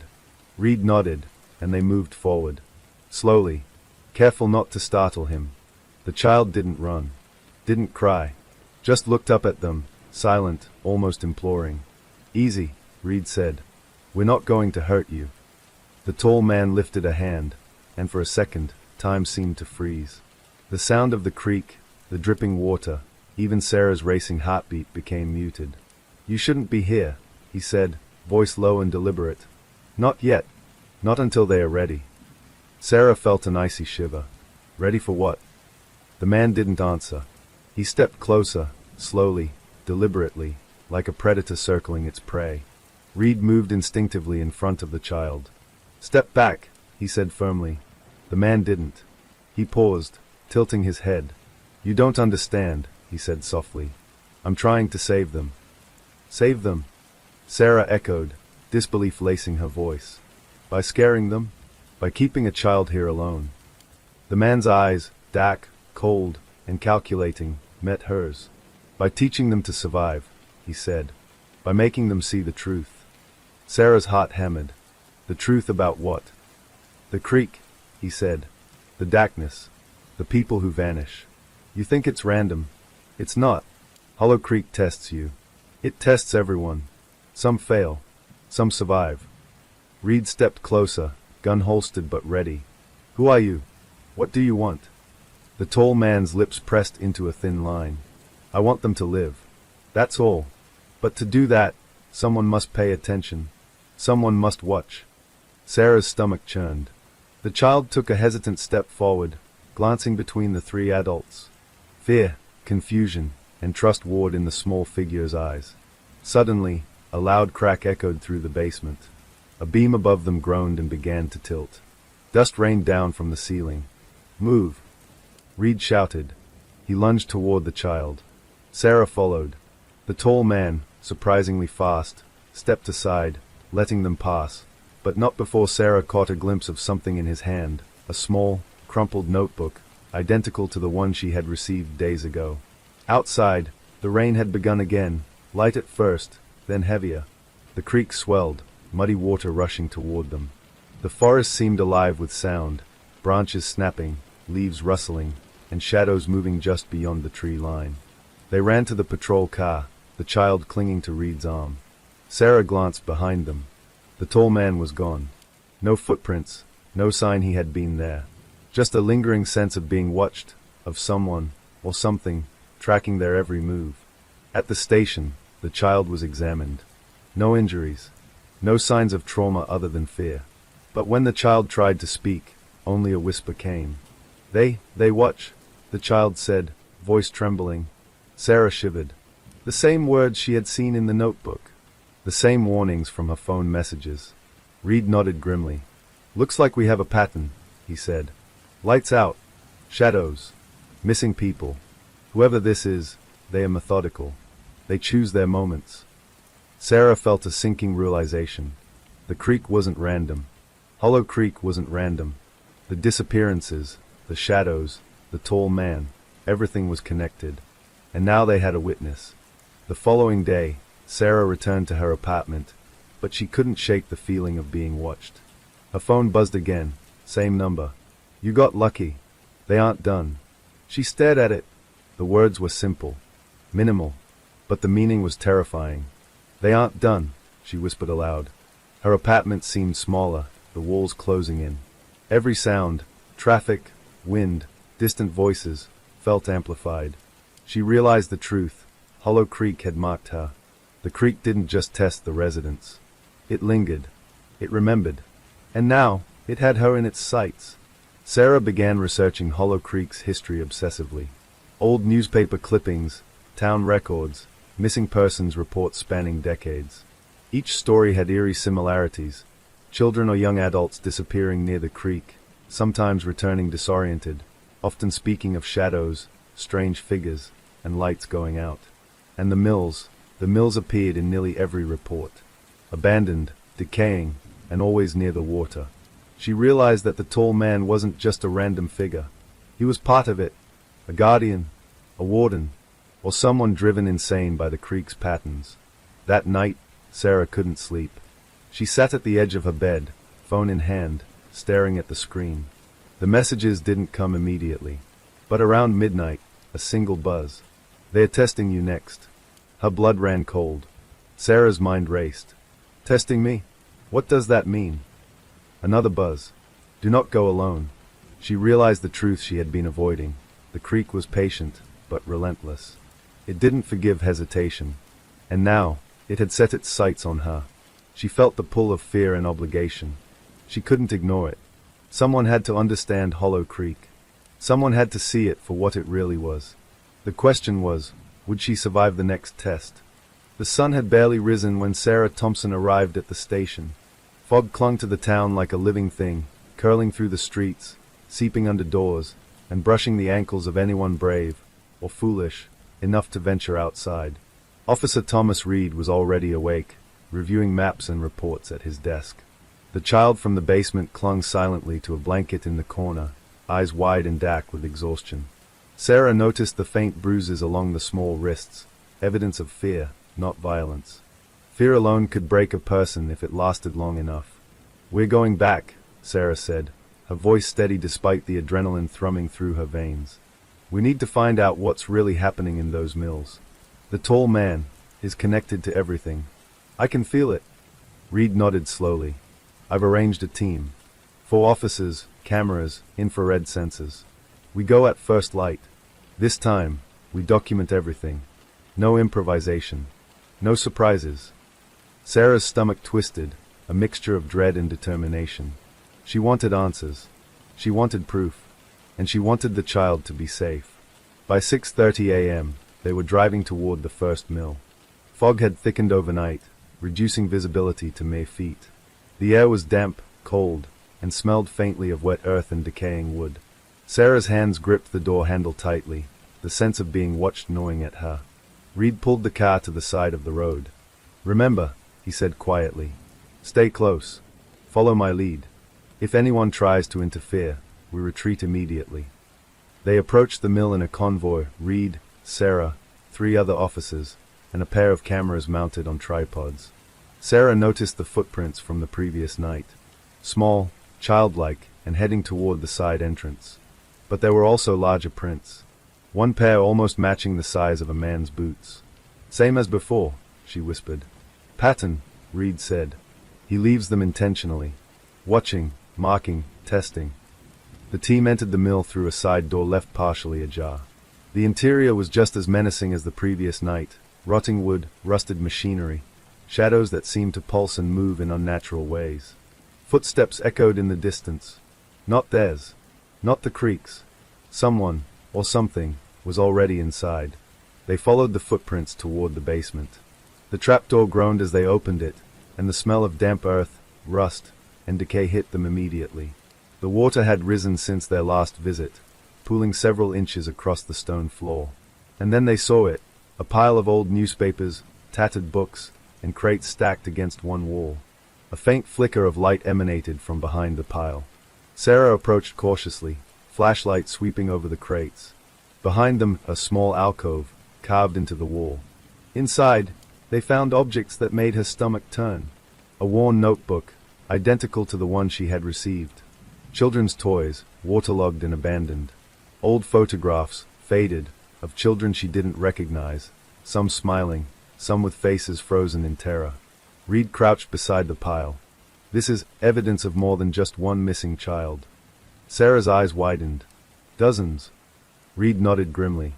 "It seems Hollow Creek has been hiding this for years." The air grew colder. Shadows stretched along the walls, almost imperceptibly. Sarah could swear she saw movement, just beyond the flashlight's beam. Suddenly, the child they had rescued days ago pointed toward the far wall. "There," they whispered, voice trembling.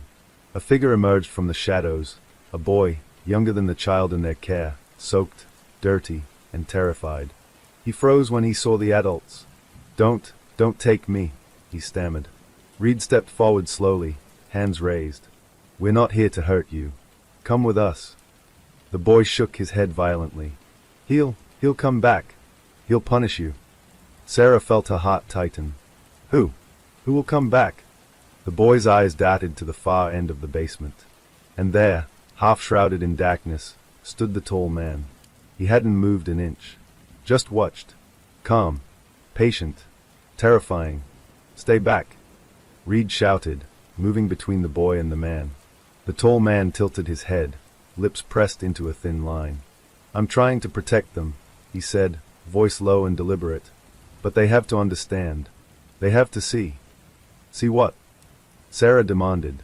"The water," he said. "The creek doesn't forgive hesitation. It doesn't forgive ignorance. It tests, it marks, it waits. You want to save them. You need to learn the rules first." Sarah felt a cold knot in her stomach. She had been chasing shadows, following footprints, trying to rescue children she barely knew. And yet, this man had been orchestrating it all. Watching. Testing. Enough. Reed backed. "We are taking these children out. Now." The man's eyes glinted beneath his hat. "If you remove them without understanding, you doom them. And yourselves." Before anyone could react, he stepped aside, disappearing into a narrow tunnel at the back of the basement. "Follow him." Sarah shouted, heart pounding. The team pursued him into the tunnel. Water sloshed over their boots. The narrow walls pressed in, damp and slippery. The tall man moved with an impossible silence, always just ahead of them. Suddenly, the tunnel opened into a larger chamber. And there, Sarah froze. A wall of names. Hundreds of them, carved into the stone. Dates spanning decades. Each name corresponded to a child, or a young adult, disappeared near Hollow Creek. Some names had symbols next to them, circles, stars, XS. Reed's flashlight trembled in his hand. This is a record," he whispered. "All of them." Sarah's eyes scanned the wall, and then she saw something chilling. Her own name, scratched into the stone, with today's date next to it. Her pulse surged. They are marking me." The boy clutched her hand. "He chooses," he whispered. "The creek chooses. If it decides, you're next." Sarah's blood ran cold. "No, I'm not. I won't be next." Reed put a hand on her shoulder. "We have to get out of here. All of you." They moved cautiously, guiding the children back through the tunnel. But the tall man wasn't gone. His voice echoed through the chamber, low and threatening. "The creek is patient. So am I. Hesitate, and you lose." Outside, the rain had returned, falling in heavy sheets. Water surged along the banks, the creek swollen and violent. Sarah watched it, heart hammering, realizing that the creek itself seemed alive, responding to the man, to the tests, to the fear. They loaded the children into the patrol cars. Sarah glanced back at the mills. The darkness seemed to pulse, alive, as if the building itself were watching. Reed drove carefully along the creek road. The rescued boy huddled in the back seat, trembling. Sarah could feel his fear as if it were her own. "Do you think he'll come after us?" she whispered. Reed shook his head. "I don't know. But he's patient. And Hollow Creek never forgets." That night, Sarah sat alone in her apartment. The fog outside clung to the windows, curling around the lights of the town. She couldn't stop thinking about the wall of names, about the carved date next to her own. Her phone buzzed again. Unknown number. "You saw them. Now you are part of them." She dropped it on the table. Her hands shook. Sarah knew one thing for certain. Hollow Creek wasn't done with her. Not by a long shot. The creek had chosen her, and the tall man was only its messenger. Tomorrow, she would return. She had to. She needed to uncover the truth before anyone else disappeared. Before the creek claimed another life. And she couldn't do it alone. Because in Hollow Creek, even daylight didn't guarantee safety. The shadows waited. Always. The third mill sat farther upstream, hidden beneath a canopy of ancient pines. Fog clung to its brick walls, swirling around the rusted beams and shattered windows like a living thing. It was the largest of the three, a sprawling complex of machinery and dark passageways, abandoned for decades but somehow maintained in its own eerie, timeless state. Sarah Thompson approached cautiously, flanked by Officer Thomas Reed and 2 additional officers. The rescued children were safely back at the station, but the weight of responsibility hung heavy on her shoulders. The tall man had been patient, methodical, watching them test the limits of courage and instinct. Now, they had no choice but to confront the mill. "This is it," Reed said quietly, eyes scanning the perimeter. "We find answers tonight, or Hollow Creek claims another secret." Sarah's hands trembled around her flashlight. Do you think the tall man is here? Reed's jaw tightened. If he is, we have to be ready. Don't underestimate him, or the creek. The team entered the mill through a side door partially concealed by vines. Inside, the air was thick with dust and the faint stench of decay. The floorboards creaked under every step, echoing through the cavernous interior. Shadows twisted unnaturally in the flashlight beams, and Sarah felt an almost tangible presence behind her at every turn. Split into pairs, Reed instructed. Keep radios on. No one goes alone. Sarah followed Reed toward the central hall, a massive open space filled with broken machinery, rusted chains dangling from the ceiling, and puddles reflecting the dim moonlight seeping through shattered windows. She felt a chill brush against her neck and instinctively spun, flashlight cutting through the shadows. Nothing. Just the wind, Reed murmured. But Sarah didn't believe him. Footsteps echoed from the upper floor, soft, deliberate, almost floating. Sarah's breath caught. They are here, she whispered. Reed nodded, eyes narrowing. Stay sharp. They moved toward a spiral staircase leading to the second floor. Each step groaned under their weight. The air grew colder with each ascent, a damp, metallic smell permeating the mill. Sarah noticed scratch marks along the walls, deep gouges that looked almost like claw marks. They've been here, she said, voice trembling. Decades of them. Reed paused. This is more than a pattern. This is ritual.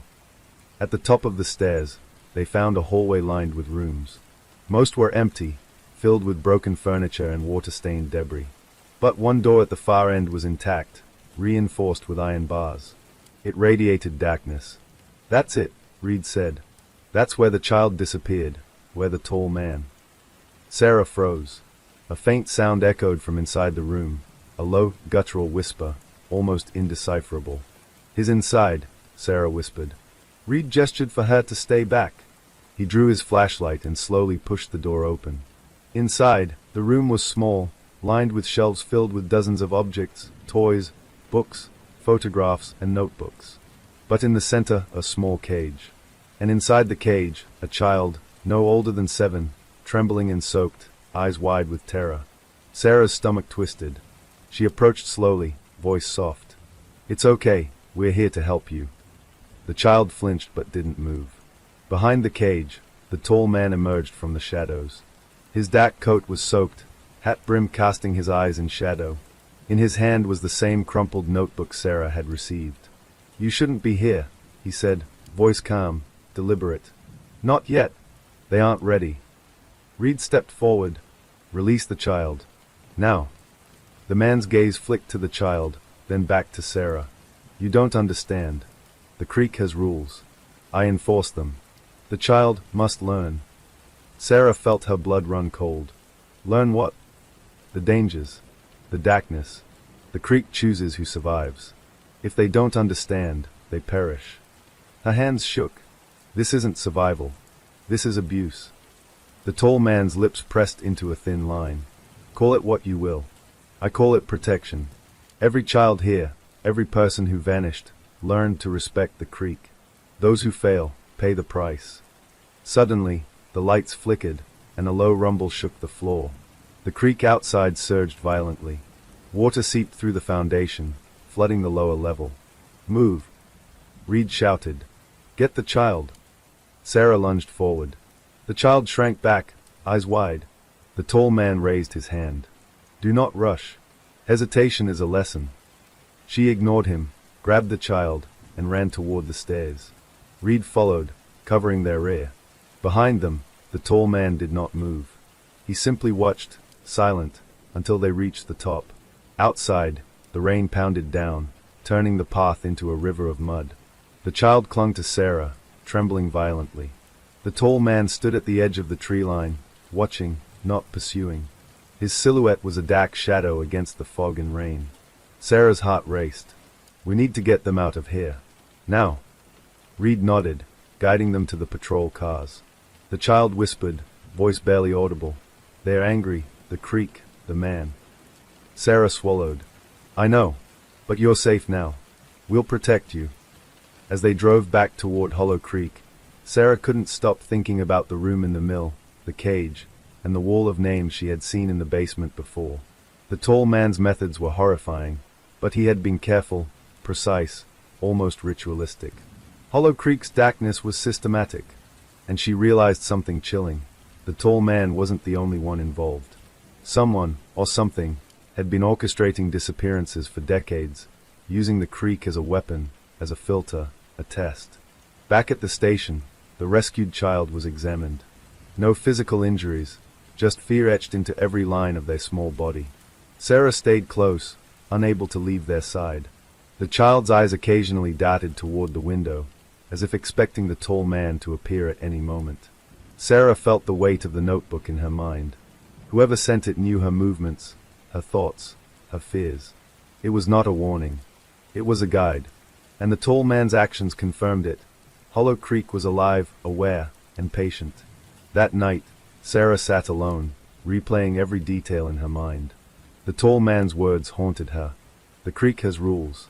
I enforce them. She couldn't shake the sense that she had only scratched the surface. Hollow Creek had more secrets, more victims, and the tall man, he was only the beginning. A phone buzzed on the desk. Unknown number. You saw the third mill. You will see more. Be ready. Sarah's hands shook as she read the words. Hollow Creek wasn't finished with her. Not by a long shot, and she knew that the next time, the stakes would be higher. The next morning, Sarah and Reed gathered with the police chief. They reviewed maps, footprints, and camera footage from the mills. One thing became terrifyingly clear. The tall man had been orchestrating disappearances for decades, marking victims, and leaving clues only for those who survived his tests. We need a plan, the chief said. We can't just react anymore. Hollow Creek, it's more organized than we thought. Sarah nodded, determination hardening. We find him. We find the patterns. And we stop him, before anyone else disappears. Reed frowned. The problem is, we don't even know who he is, or what he wants. All we know is he enforces the creek's rules. Sarah's eyes narrowed. Then we learn the rules. Whatever it takes, we follow the trail he left. We figure out the truth.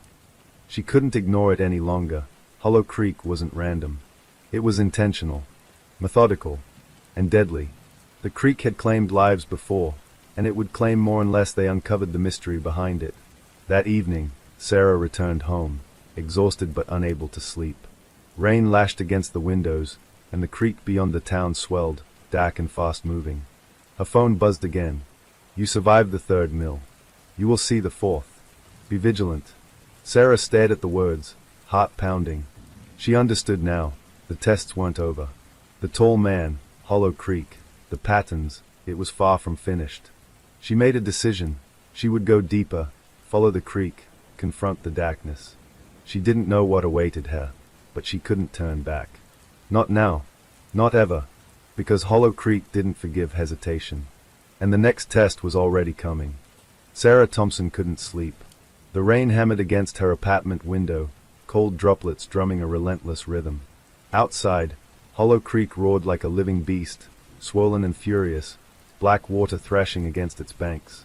Every shadow cast across her walls seemed alive, moving, stretching, curling into impossible shapes. Her phone buzzed again, the screen lighting up with the same unknown number. The next test begins. Be ready. Sarah's hands shook. She dropped the phone on the desk and sank into the chair, heart hammering. She had survived the third mill. The child was safe, for now. But the feeling of being hunted, watched, followed, it had never left. And tonight, it felt stronger. She wasn't alone. Officer Thomas Reed was already at the station, coordinating a new patrol. The chief had authorized surveillance along the creek, including motion sensors, cameras, and nighttime patrols. But Sarah knew instinctively that none of that would matter if the stalker, if it was him, wanted her. The creek is awake tonight, she said quietly as Reed joined her. His expression was grim. Reed nodded. I've reviewed all the footage from the third mill. Nothing shows up on the cameras, but the patterns are clear. Whoever, or whatever, he is always one step ahead. Always watching. Sarah felt the knot in her stomach tighten. He's not just watching the mills. He's watching me. Reed hesitated. We've always assumed he's local. Someone who knows the town, the creek, the terrain. But this level of planning, it's meticulous. And he doesn't act alone. Sarah's mind raced. The notebooks, the carved names, the walls of children in the basement, everything pointed to years, decades of preparation. Then we follow the creek, she said. We learn the patterns, map everything, and find him before he strikes again. Reed frowned. It's not going to be easy. And you need to be careful. He's already tested you, Sarah. He knows what you'll do. By midnight, Sarah and Reed were back near the creek. Patrol lights swept over the water, and fog rolled along the banks, hiding movement and sound. The air was thick, wet, and heavy with anticipation. They moved carefully, flashlights cutting through the darkness, following the curve of the creek toward a narrow path Sarah had never noticed before. That's new, she whispered. Reed shook his head. Or it's always been there, waiting for us to notice. They followed the path upstream. The forest around them seemed alive with whispering leaves, branches creaking in the wind, shadows flitting just beyond the flashlight beams. Sarah felt her pulse quicken, each step echoing in her chest. Footprints appeared in the mud, small, childlike, but accompanied by larger prints, unmistakably adult. They were fresh, leading toward a cluster of abandoned cottages along the creek. "Do you see that?" Sarah whispered. Reed nodded.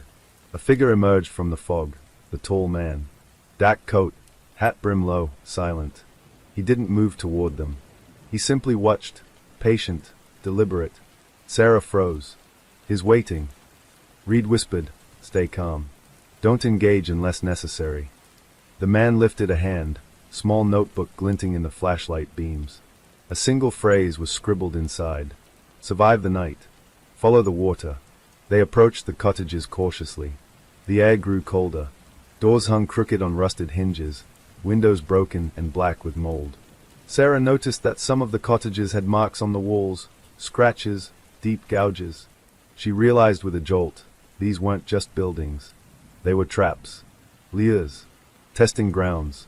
As they moved deeper, she heard it, a soft giggle, distant, almost childlike, echoing from the fog.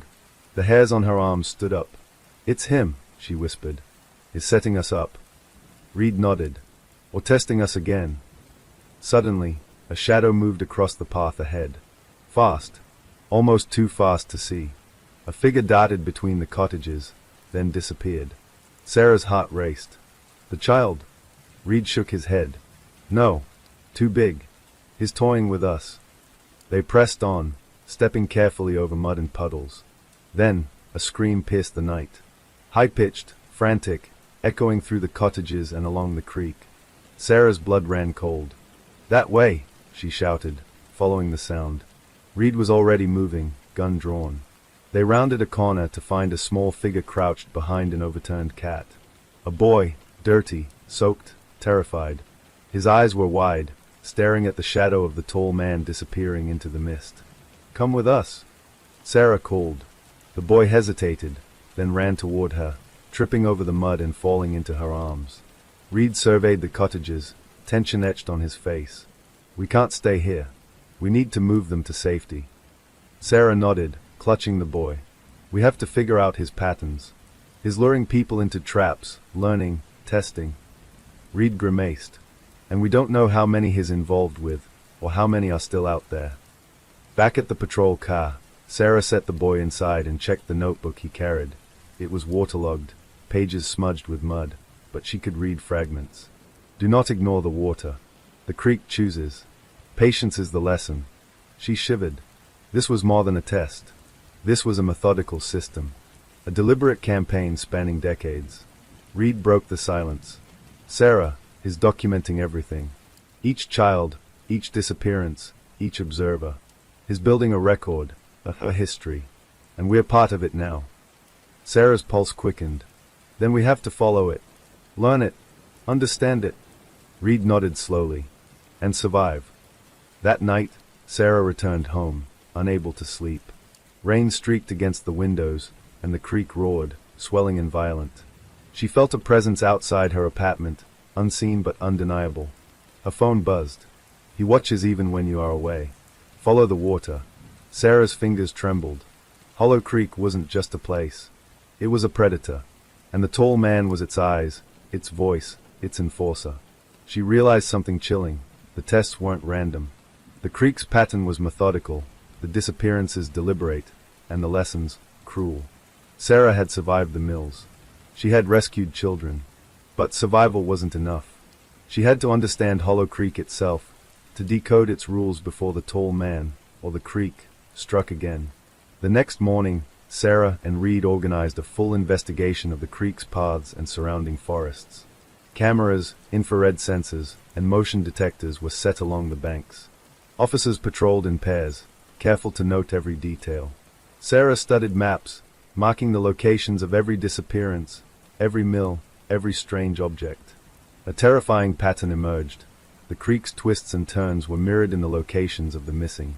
The tall man was controlling the environment, manipulating the geography, using the water as both barrier and lure. This is more than anyone realized, Sarah said. He's using the creek itself as a weapon, as a test. Reed nodded. And if we misstep, someone dies. That night, Sarah returned to the creek alone. She couldn't ignore the pull, the need to see, to understand. Fog rolled across the water, thick and suffocating. Every step she took seemed amplified in the silence. She shivered as her flashlight illuminated shapes that weren't there, a shadow moving just beyond the light, branches snapping, water rippling unnaturally. A whisper floated over the creek. Follow the water. Follow the fear. Only then will you see. Her heart pounded. She knew she was being tested again. From the corner of her eye, she saw movement, footsteps along the bank. Swift, silent, impossible. She froze. The tall man emerged from the fog, notebook in hand, eyes hidden beneath the brim of his hat. You shouldn't be here, he said softly. Not yet. You're learning too quickly. Sarah swallowed hard. I have to know. I have to see. He tilted his head. Then learn. But remember, hesitation kills. Before she could respond, he stepped into the fog and vanished. Sarah's pulse raced. The creek surged violently, water lapping at her boots. She realized something terrifying. The tests weren't confined to the mills. Hollow Creek itself was alive, orchestrating events, sending warnings, shaping fear. And she was part of it now. The next day, Sarah mapped the latest sightings. Every shadow, every child, every scrap of evidence indicated a single truth. Hollow Creek had been claiming victims long before anyone had noticed. The tall man was only a guide, enforcing rules, ensuring the creek's lessons were followed. Sarah stared at the map, tracing the twists of the creek. I understand the pattern now, she said. It's deliberate. Every bend, every drop, every flooded section, it's a test. And we're in it. Reed frowned. Then what do we do? Sarah's eyes narrowed. We follow it. Document it. Learn it. And we survive. That's the only way to stop the next test, and whoever, or whatever, is controlling it. As the creek roared outside, she felt the weight of the coming nights pressing down. Hollow Creek was patient, relentless, and deadly. And the tall man, he was always watching. Sarah realized something she hadn't admitted before. The stalker wasn't just a threat. He was a teacher. A cruel, methodical, terrifying teacher. And she was in class. The lesson wasn't over. The night was merciless. Rain fell in sheets, turning Hollow Creek into a churning river, its waters black and angry. Mist rose from the surface, thickening the darkness, curling around trees and abandoned buildings like smoke from some ancient fire. Sarah Thompson crouched in the underbrush, binoculars pressed to her eyes. Officer Thomas Reed was beside her, his flashlight dimmed, ears straining for any sound beyond the roar of the creek. They weren't alone. A small team of officers waited along the banks, cameras ready, radios on. Tonight, they weren't just following the tall man. They were setting a trap. Are you sure about this? Sarah whispered. Her hands shook, clutching the notebook she had received weeks earlier. Every page contained fragments of instructions, warnings, and cryptic observations about Hollow Creek. Reed's jaw tightened. We have to try. He's been orchestrating disappearances for decades. If we don't confront him, more children, more people, will vanish. Tonight, we end it, or we join the list of those who failed. Sarah swallowed hard. Her pulse raced. She had survived 3 mills, rescued children, and followed the creek through its twisted paths. But nothing had prepared her for the weight of what they were about to do. The team moved silently toward the old bridge, a rusted structure spanning the widest bend of the creek. According to the patterns Sarah had mapped, the tall man always appeared near water crossings. Tonight, she and Reed hoped to force him into a confrontation. Footsteps crunched in the mud behind them. Sarah froze. Reed held up a hand, signaling silence. The sound continued, faint, deliberate, circling them. "He's here," Sarah whispered. Reed nodded. "Stay sharp. Don't provoke him." From the mist, a figure emerged, tall, coat soaked, hat brim low. The tall man moved with impossible grace, silent and deliberate. In one hand, he carried the same crumpled notebook Sarah had seen before. His eyes were hidden, but she could feel his gaze cutting through the darkness. "You shouldn't be here," he said softly, voice carrying over the sound of the rushing water. "Not yet. The creek doesn't forgive mistakes." Sarah swallowed. "We're not leaving. Not until we know the truth." He tilted his head, lips pressing into a thin line. "Then learn. But remember, the creek punishes those who hesitate." The plan was simple: use the creek itself as bait. Sensors and cameras had been set along the banks, with tripwires rigged to flashlights and alarms. The goal was to track the tall man's movements and force him into a position where the team could engage safely. As they approached the bridge, Sarah noticed subtle changes in the terrain, mud patterns, small branches broken in unnatural ways, and footprints that didn't belong to children or local adults. "He's manipulating the environment," Sarah whispered. "Everything we've seen, it's intentional. Every bend, every flooded path, every abandoned building, is controlling it." Reed nodded grimly. "That's why we need the trap. We can't chase him blindly anymore. He's too clever, too prepared. Tonight, we force him into our territory." The bridge loomed ahead, water rushing beneath it like a living thing. Motion sensors blinked faintly along the banks, and infrared cameras captured every shadow. Sarah clutched the notebook, reading the final line aloud. "Follow the water. Hesitate, and you are lost." A shiver ran down her spine. Hesitation had already claimed too many victims. She couldn't afford it tonight. From the mist, the tall man appeared again, moving along the creek's edge, stopping just short of the bridge. He paused, tilting his head as if studying them, waiting, testing. Reed motioned to the team. "Hold position. Wait for my signal." The tall man lifted a hand and began walking toward the bridge, notebook in hand. His movements were calm, precise, and deliberate. Sarah could feel the tension tightening around her chest. Every instinct screamed at her to run, but she couldn't. The creek roared beneath them, water rising as if responding to his presence. The team's plan depended on timing. As soon as the tall man stepped onto the bridge, a hidden net would drop from the trusses, triggered remotely by Reed. Cameras would capture his movements, while officers flanked both sides of the bridge, ready to intercept. Sarah watched through binoculars, heart hammering. The tall man reached the midpoint of the bridge, paused, and looked down at the water. The notebook opened in his hand, pages fluttering in the wind. Suddenly, a scream echoed from the creek below, a child's voice, high-pitched and frantic. Sarah froze. It was one of the children they had rescued from the third mill. But how? She hadn't brought them here. The tall man didn't flinch. His head tilted slightly, and a faint smile crept across his lips. He spoke softly, words lost in the rain, but the tone was unmistakable. "They are yours to protect. Fail, and they die." Sarah's pulse surged. This wasn't just a trap for him, it was a test for her. Reed's hand moved to the remote trigger. Now! The net dropped, but it didn't catch him. The tall man stepped aside as if the trap were nothing more than a gust of wind. His coat shimmered with water, and he moved with impossible speed, vanishing into the mist. Sarah's heart sank. He's gone. Reed cursed under his breath. He always knows. He's too fast, too clever. From the creek below, the water churned violently, carrying debris and branches. Sarah caught movement, shapes beneath the surface. Shadows, impossible to identify. A whisper floated from the mist. "Follow the water. Only the brave survive." Sarah shivered. The creek wasn't just a backdrop, it was alive. Watching, responding, testing. The team regrouped, retreating to a small clearing along the creek. Sarah's mind raced, trying to decipher the pattern. Every step, every movement of the tall man, every child rescued, every disappearance, they were all part of a system. Hollow Creek wasn't random. It was deliberate, patient, and methodical. Sarah, Reed said quietly, we need to understand him. Not chase him. Understand the patterns, predict the moves, anticipate the tests. Sarah nodded, clutching the notebook. The mills, the bridge, the cottages, everything is connected. He's been documenting it all for decades. We have to follow the trail, piece it together, and figure out the rules before he claims more victims. Reed's face was grim.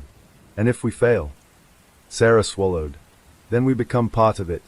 The creek doesn't forgive hesitation. That night, Sarah returned to her apartment. Rain streaked the windows, and the creek roared in the distance.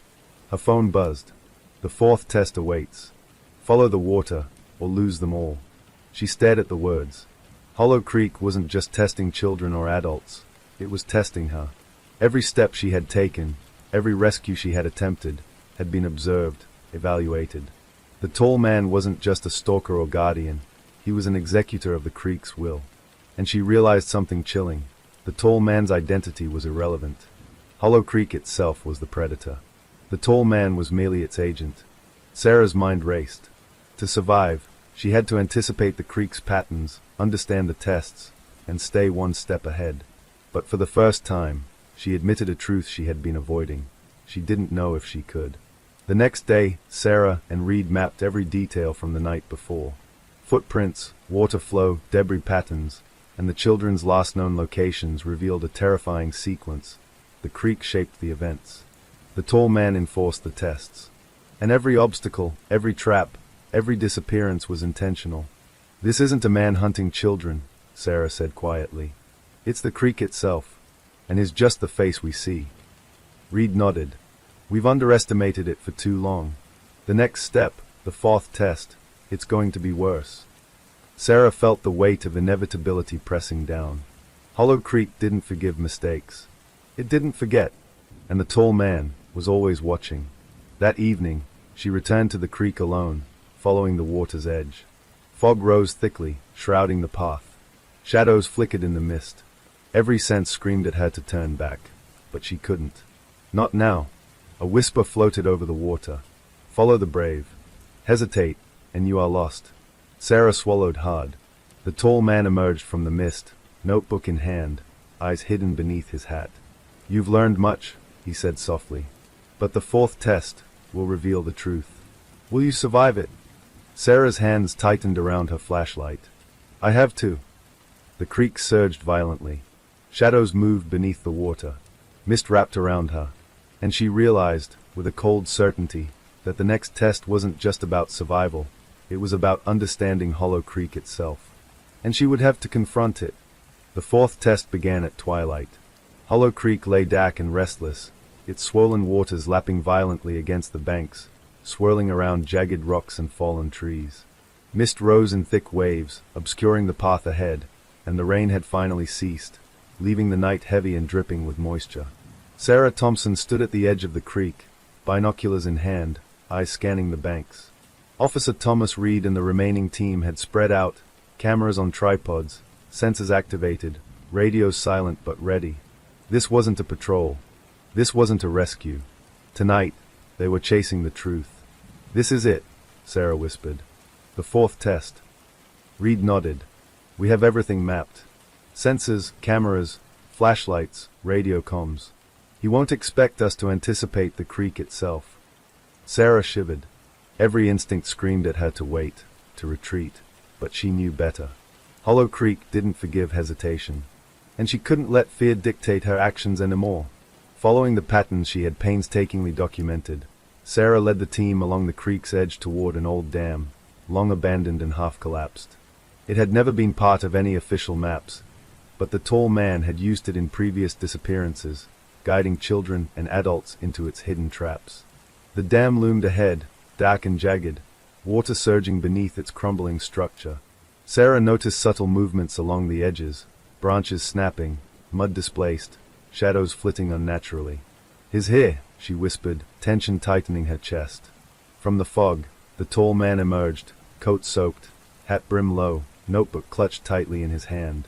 He didn't approach directly. He walked along the edge of the dam, slow, deliberate, as if marking their every move. "You shouldn't be here," he said softly, voice barely audible over the roar of the water. "Not yet. The creek tests all who enter." Sarah stepped forward. "We've already survived. We've followed the water. We know your patterns." The tall man paused, head tilted. "Patterns, yes, but knowing them is not enough. To survive Hollow Creek, you must understand it." Reed tightened his grip on his flashlight. "Then we learn. Tonight, we end this." The team moved cautiously toward the dam, careful to avoid the unstable edges. Sarah noticed carvings in the wet mud, footprints, symbols, strange markings. They weren't just tests for children, they were lessons, instructions, and warnings. "Look at these," Sarah whispered, pointing to the mud. "They're messages for anyone who follows." Reed knelt, examining them. "Coordinates, maybe? Times? Instructions?" Whoever made these knew the creek intimately. From the fog, a low whistle echoed. Sarah froze. It wasn't wind. It wasn't animal. It was deliberate, deliberate enough to signal movement. The tall man appeared at the top of the dam, notebook open. Pages fluttered in the wind, revealing fragments of writing. "The creek chooses the brave. Hesitate, and you perish. The water remembers all. The watcher observes." Sarah swallowed hard. The warnings were explicit.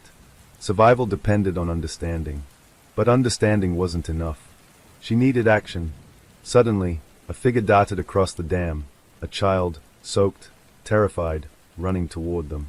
It was one of the missing children from earlier mills, guided or trapped by the tall man. "Grab them!" Sarah shouted, sprinting forward. Reed followed, covering her rear. The child stumbled, slipping on wet moss. Sarah caught them just in time. "You're safe now," she said, heart hammering. The tall man tilted his head. "Safe, for now. But the creek has more tests. And you will learn its rules tonight." From beneath the dam, water churned violently. Sarah felt movement beneath her feet, subtle but unmistakable. The creek itself seemed to pulse, alive, shaping the environment around them. Reed shouted, his manipulating the creek. "Stay close." The team pressed forward, guided by Sarah's mapping of the creek's patterns. Every turn, every bend, every obstacle was a test. Hidden traps emerged, slick rocks, submerged logs, sudden drop-offs. The tall man didn't intervene directly. He let the creek act as the instrument of evaluation. Sarah realized something terrifying.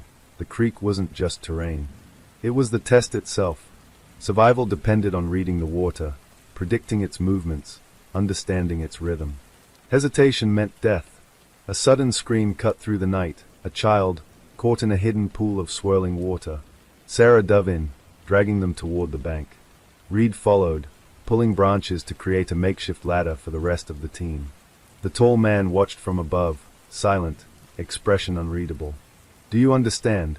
he asked quietly. Sarah gasped, soaked and exhausted. "The creek, it's alive. It chooses who survives." He nodded slowly. "Yes, and tonight, you will either see its truth, or you will vanish like the rest." By midnight, the team reached a clearing where the creek formed a narrow gorge. The tall man stood at the far end, notebook open. The water swirled violently, a natural obstacle, almost impossible to cross without careful observation. "This is it," Sarah whispered. "The fourth test. We go through, or we fail." Reed nodded grimly. "Follow the creek's rhythm. Every step matters. Hesitate, and it claims you." They moved carefully, stepping stones hidden beneath rushing water, branches guiding their path. Sarah's pulse raced, every sense alert. She could feel the water's pull, the energy of the creek itself responding to the tall man's presence. A scream echoed again, a warning from the shadows. Sarah ignored it, focusing on each calculated step, memoizing the patterns in the water. Halfway through the gorge, Sarah noticed something horrifying. The tall man's notebook pages were wet, but scribbled with notes she couldn't read from this distance. They weren't just tests, they were evaluations. Scores. Observations. Every mistake she and Reed had made, every hesitation, had been recorded. "He's judging us," Sarah whispered, panic rising. "Every step, every misstep, it's on record." Reed's jaw tightened. "Then we survive. That's all we can do." The water swirled violently beneath them, threatening to pull them into hidden whirlpools. One misstep and it could be fatal. Sarah focused on her footing, guiding the children and officers carefully. At the far end of the gorge, the tall man's voice rang out. "You see the truth. You understand. But the final choice is yours." They reached a narrow bridge of jagged rocks spanning the gorge. Below, the water churned like a living beast. The tall man stood at the other side, notebook in hand, motionless. Sarah stepped forward, heart hammering. "This is it. We confront the source. The truth of Hollow Creek." The tall man tilted his head. "The creek has chosen you, Sarah Thompson. You have followed the water, observed the patterns, survived the tests. But do you understand why it chooses?" Sarah swallowed hard. "Because it tests the brave." He shook his head slowly. "No, it chooses those who will learn, those who will understand. The brave alone do not survive. Only those who see the rules, the patterns, the purpose, they endure." Sarah realized something terrifying. Hollow Creek wasn't just punishing. It was teaching. Every disappearance, every test, every shadow, it was all a lesson. And she was the final student. The tall man stepped back, gesturing to the gorge. "To truly survive Hollow Creek, you must cross. Alone. The water will test you. The creek itself will judge. Hesitate, and you vanish." Sarah's pulse raced. She looked at Reed, at the children, at the team waiting behind her. I understand. I'll do it." Reed nodded. "We believe in you. Follow the creek. Watch the water. Trust yourself." The water roared below. Sarah stepped onto the first stone, testing its stability. She moved carefully, memoizing the rhythm, adjusting to the flow, ignoring the shadows and whispers. Each step brought her closer to the tall man, closer to understanding, closer to the truth. Halfway across, the water surged violently, almost knocking her off balance. She grabbed a branch, steadying herself, heart pounding. Every instinct screamed to turn back, but she pushed forward. The creek demanded focus, demanded courage, demanded understanding. Finally, she reached the tall man. The gorge stretched behind her, water still raging, shadows twisting. He closed the notebook and handed it to her. "You have seen. You have learned. Now you know why Hollow Creek takes, and why it leaves. The tests are not punishment, they are preparation. Only those who endure, who understand, survive. And you," his eyes glinted beneath his hat, "you have survived." Sarah stared at him, soaked, trembling, exhausted. "Why? Why all of this? Why the children? Why the patterns?" The tall man's lips pressed into a thin line. "Because Hollow Creek chooses the future. It trains those who will protect it, those who understand its rules. Those who survive the lessons, they become part of the legacy. And now, you are part of it." Sarah's stomach twisted. The creek wasn't just a predator. It was a guardian, a teacher, and the tall man was its agent. She had survived the fourth test. But the weight of the truth was staggering. Hollow Creek had a purpose, and she was now bound to it. The water churned violently, but Sarah felt something shift. Understanding. Control. Knowledge. She had passed the fourth test. And for the first time, she realized, survival wasn't just about courage. It was about comprehension. The tall man stepped back, disappearing into the mist, leaving Sarah standing at the edge of the gorge, drenched, trembling, but alive. And Hollow Creek waited. The air was thick with fog, damp and heavy, clinging to Sarah Thompson's clothes and hair. Hollow Creek stretched before her like a black ribbon of liquid darkness, swollen from the recent rains, whispering secrets she was only beginning to understand. Tonight, it would all end, or begin anew. She stood at the edge of the final mill, the largest and oldest, its foundations half sunken in the water. The tall man had led her here in silence, watching her every step, until he vanished into the mist hours ago, leaving her alone with the creek, the patterns, and the legacy he had guarded for decades. Her chest heaved as she surveyed the structure. Broken windows reflected the moonlight in shards, rusted machinery groaned under its own weight, and shadows moved where there should have been none. Sarah knew this was the final test. The creek itself had orchestrated it. Reed and the team had set up a perimeter downstream, cameras and sensors monitoring every entrance. The rescued children were safe, though traumatized, tucked away under police protection. But the truth, the real truth, had eluded them all until now. Sarah took a deep breath. "This ends tonight," she whispered.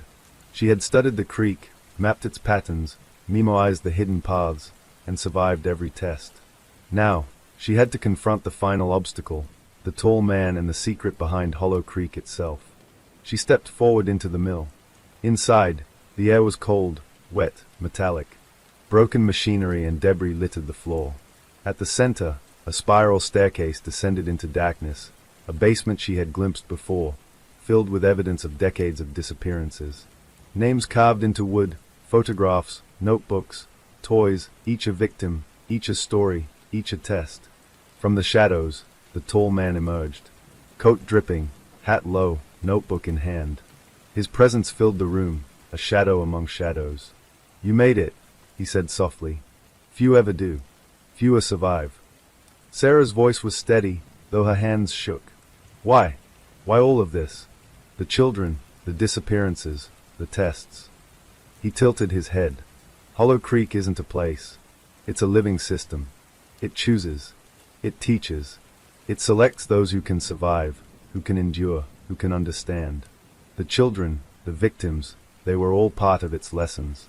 I am merely its agent, its executor." Sarah swallowed. "And you? Why do this for decades?"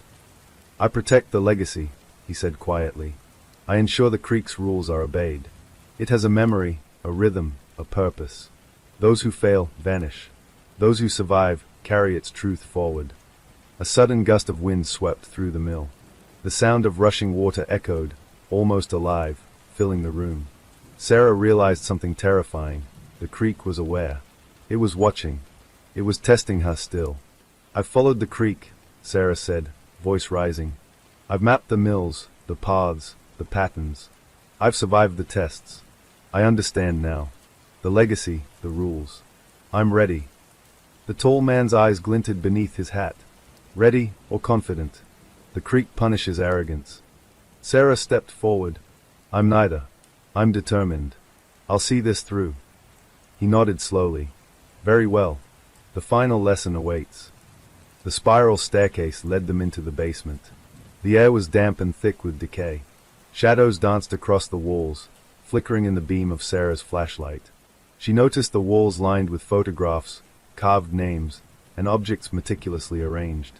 It was a museum of disappearances, a catalogue of decades of victims and survivors. At the center of the basement was a large stone basin filled with water. The surface rippled, though there was no wind.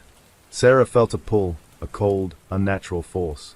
She realized with a shiver, this was the heart of Hollow Creek, the source of its power, the place where it judged. The tall man stepped closer. "This is where the creek tests its final candidates. Only those who understand its purpose survive. Step forward." Sarah hesitated for a heartbeat, then stepped to the edge of the basin. The water roiled beneath her, shadows forming shapes, faces, hands, fragments of memory. She felt a presence, vast and ancient, aware of her every thought, every heartbeat. "You understand," the tall man said, "but do you respect? Do you endure?" Sarah squared her shoulders. "I do." The water surged violently, forming a whirlpool at the center of the basin. Objects from the walls, the notebooks, photographs, even toys, were drawn toward it, spinning into the vortex. Sarah felt herself pulled forward but resisted, focusing on the patterns she had memoized, the rhythm of the water, the lessons she had survived. The tall man raised his hands. "Now, the final choice. Step into the creek fully, or leave, and risk ignorance. Hesitate, and you are lost." Sarah's mind raced. All she had learned, every test, every path, every child rescued, converged into understanding. Hollow Creek demanded comprehension, not fear. She inhaled deeply, stepped forward, and plunged into the swirling water. The world tilted. Darkness swallowed her, then clarity. She felt the creek's memory flow through her, the vanished children, the mills, the bridges, the dams. She saw the tall man's meticulous planning, the hidden traps, the tests. And most terrifyingly, she felt the creek's will, deliberate, ancient, unyielding. She understood. The water calmed as she surfaced, gasping. The tall man's voice echoed softly, "You see the rules. You see the legacy. You endure." Sarah emerged from the basin. She was soaked, trembling, but resolute. "I understand," she said. "The creek tests, teaches, selects. I'll carry the legacy safely." The tall man nodded slowly, then removed his hat. Sarah gasped. Beneath it, his hair was streaked with gray, his eyes weary but sharp. He extended a hand. "Few have survived what you have, Sarah. Fewer still understand. Hollow Creek chooses its guardians carefully. You will help guide it forward." Sarah's mind reeled. The creek wasn't evil. It wasn't malevolent. It was alive, ancient, and methodical. The tall man had been its caretaker for decades, ensuring the rules were followed, that those who survived could pass the knowledge forward. Sarah swallowed hard. "I don't know if I can." He smiled faintly. "You already have. The creek has judged, and it has chosen you. You will protect, guide, and teach. The legacy continues through you." Outside, dawn broke over Hollow Creek. The mist lifted slowly, revealing the swollen river, the moss-covered mills, the bridges, and the winding paths she had followed for weeks. She saw the patterns now, every bend, every drop, every flooded path. It was all part of a system, a living network of lessons. Reed and the officers approached cautiously. "Sarah, are you okay?" She nodded slowly, eyes distant, filled with knowledge and responsibility. "I understand it now. The creek isn't just water. It's alive. It teaches. It protects. And I will protect its legacy." The tall man stood beside her, watching the river. "Few are ready for what you have seen. Remember, Hollow Creek tests all who enter. Its memory is long, its judgment precise. You are chosen, Sarah Thompson. You are part of it now." Sarah felt a strange calm. Fear, exhaustion, and adrenaline swirled into clarity. She had survived, not just physically, but mentally and spiritually. The creek had tested her courage, her instincts, and her understanding, and she had endured. Weeks later, Hollow Creek settled into a quiet rhythm. Sarah continued her work with Reed and the police, rescuing those in danger, documenting disappearances, and ensuring the lessons of the creek were respected. She followed the patterns meticulously, guided by the knowledge the tall man had passed to her. The mills remained, silent witnesses. The bridges, the dams, the cottages, all part of the living system she now understood. The creek roared in the distance, patient, deliberate, eternal. She walked along its banks one evening, watching the water swirl around moss-covered stones. Her hand touched the notebook, now filled with notes, maps, and observations. Hollow Creek had judged, chosen, and taught. And she had survived. A faint whisper floated across the water. "You are ready." Sarah smiled faintly. She understood now. Survival wasn't just about courage. It was about comprehension, patience, and respect. She would honor the legacy of Hollow Creek, protect its lessons, and ensure the balance endured. The creek roared softly, alive and eternal, and Sarah felt a deep, unshakable connection to it. She was no longer merely a survivor. She was its guardian. And as night fell over Hollow Creek, she knew one thing with absolute certainty: the legacy would continue.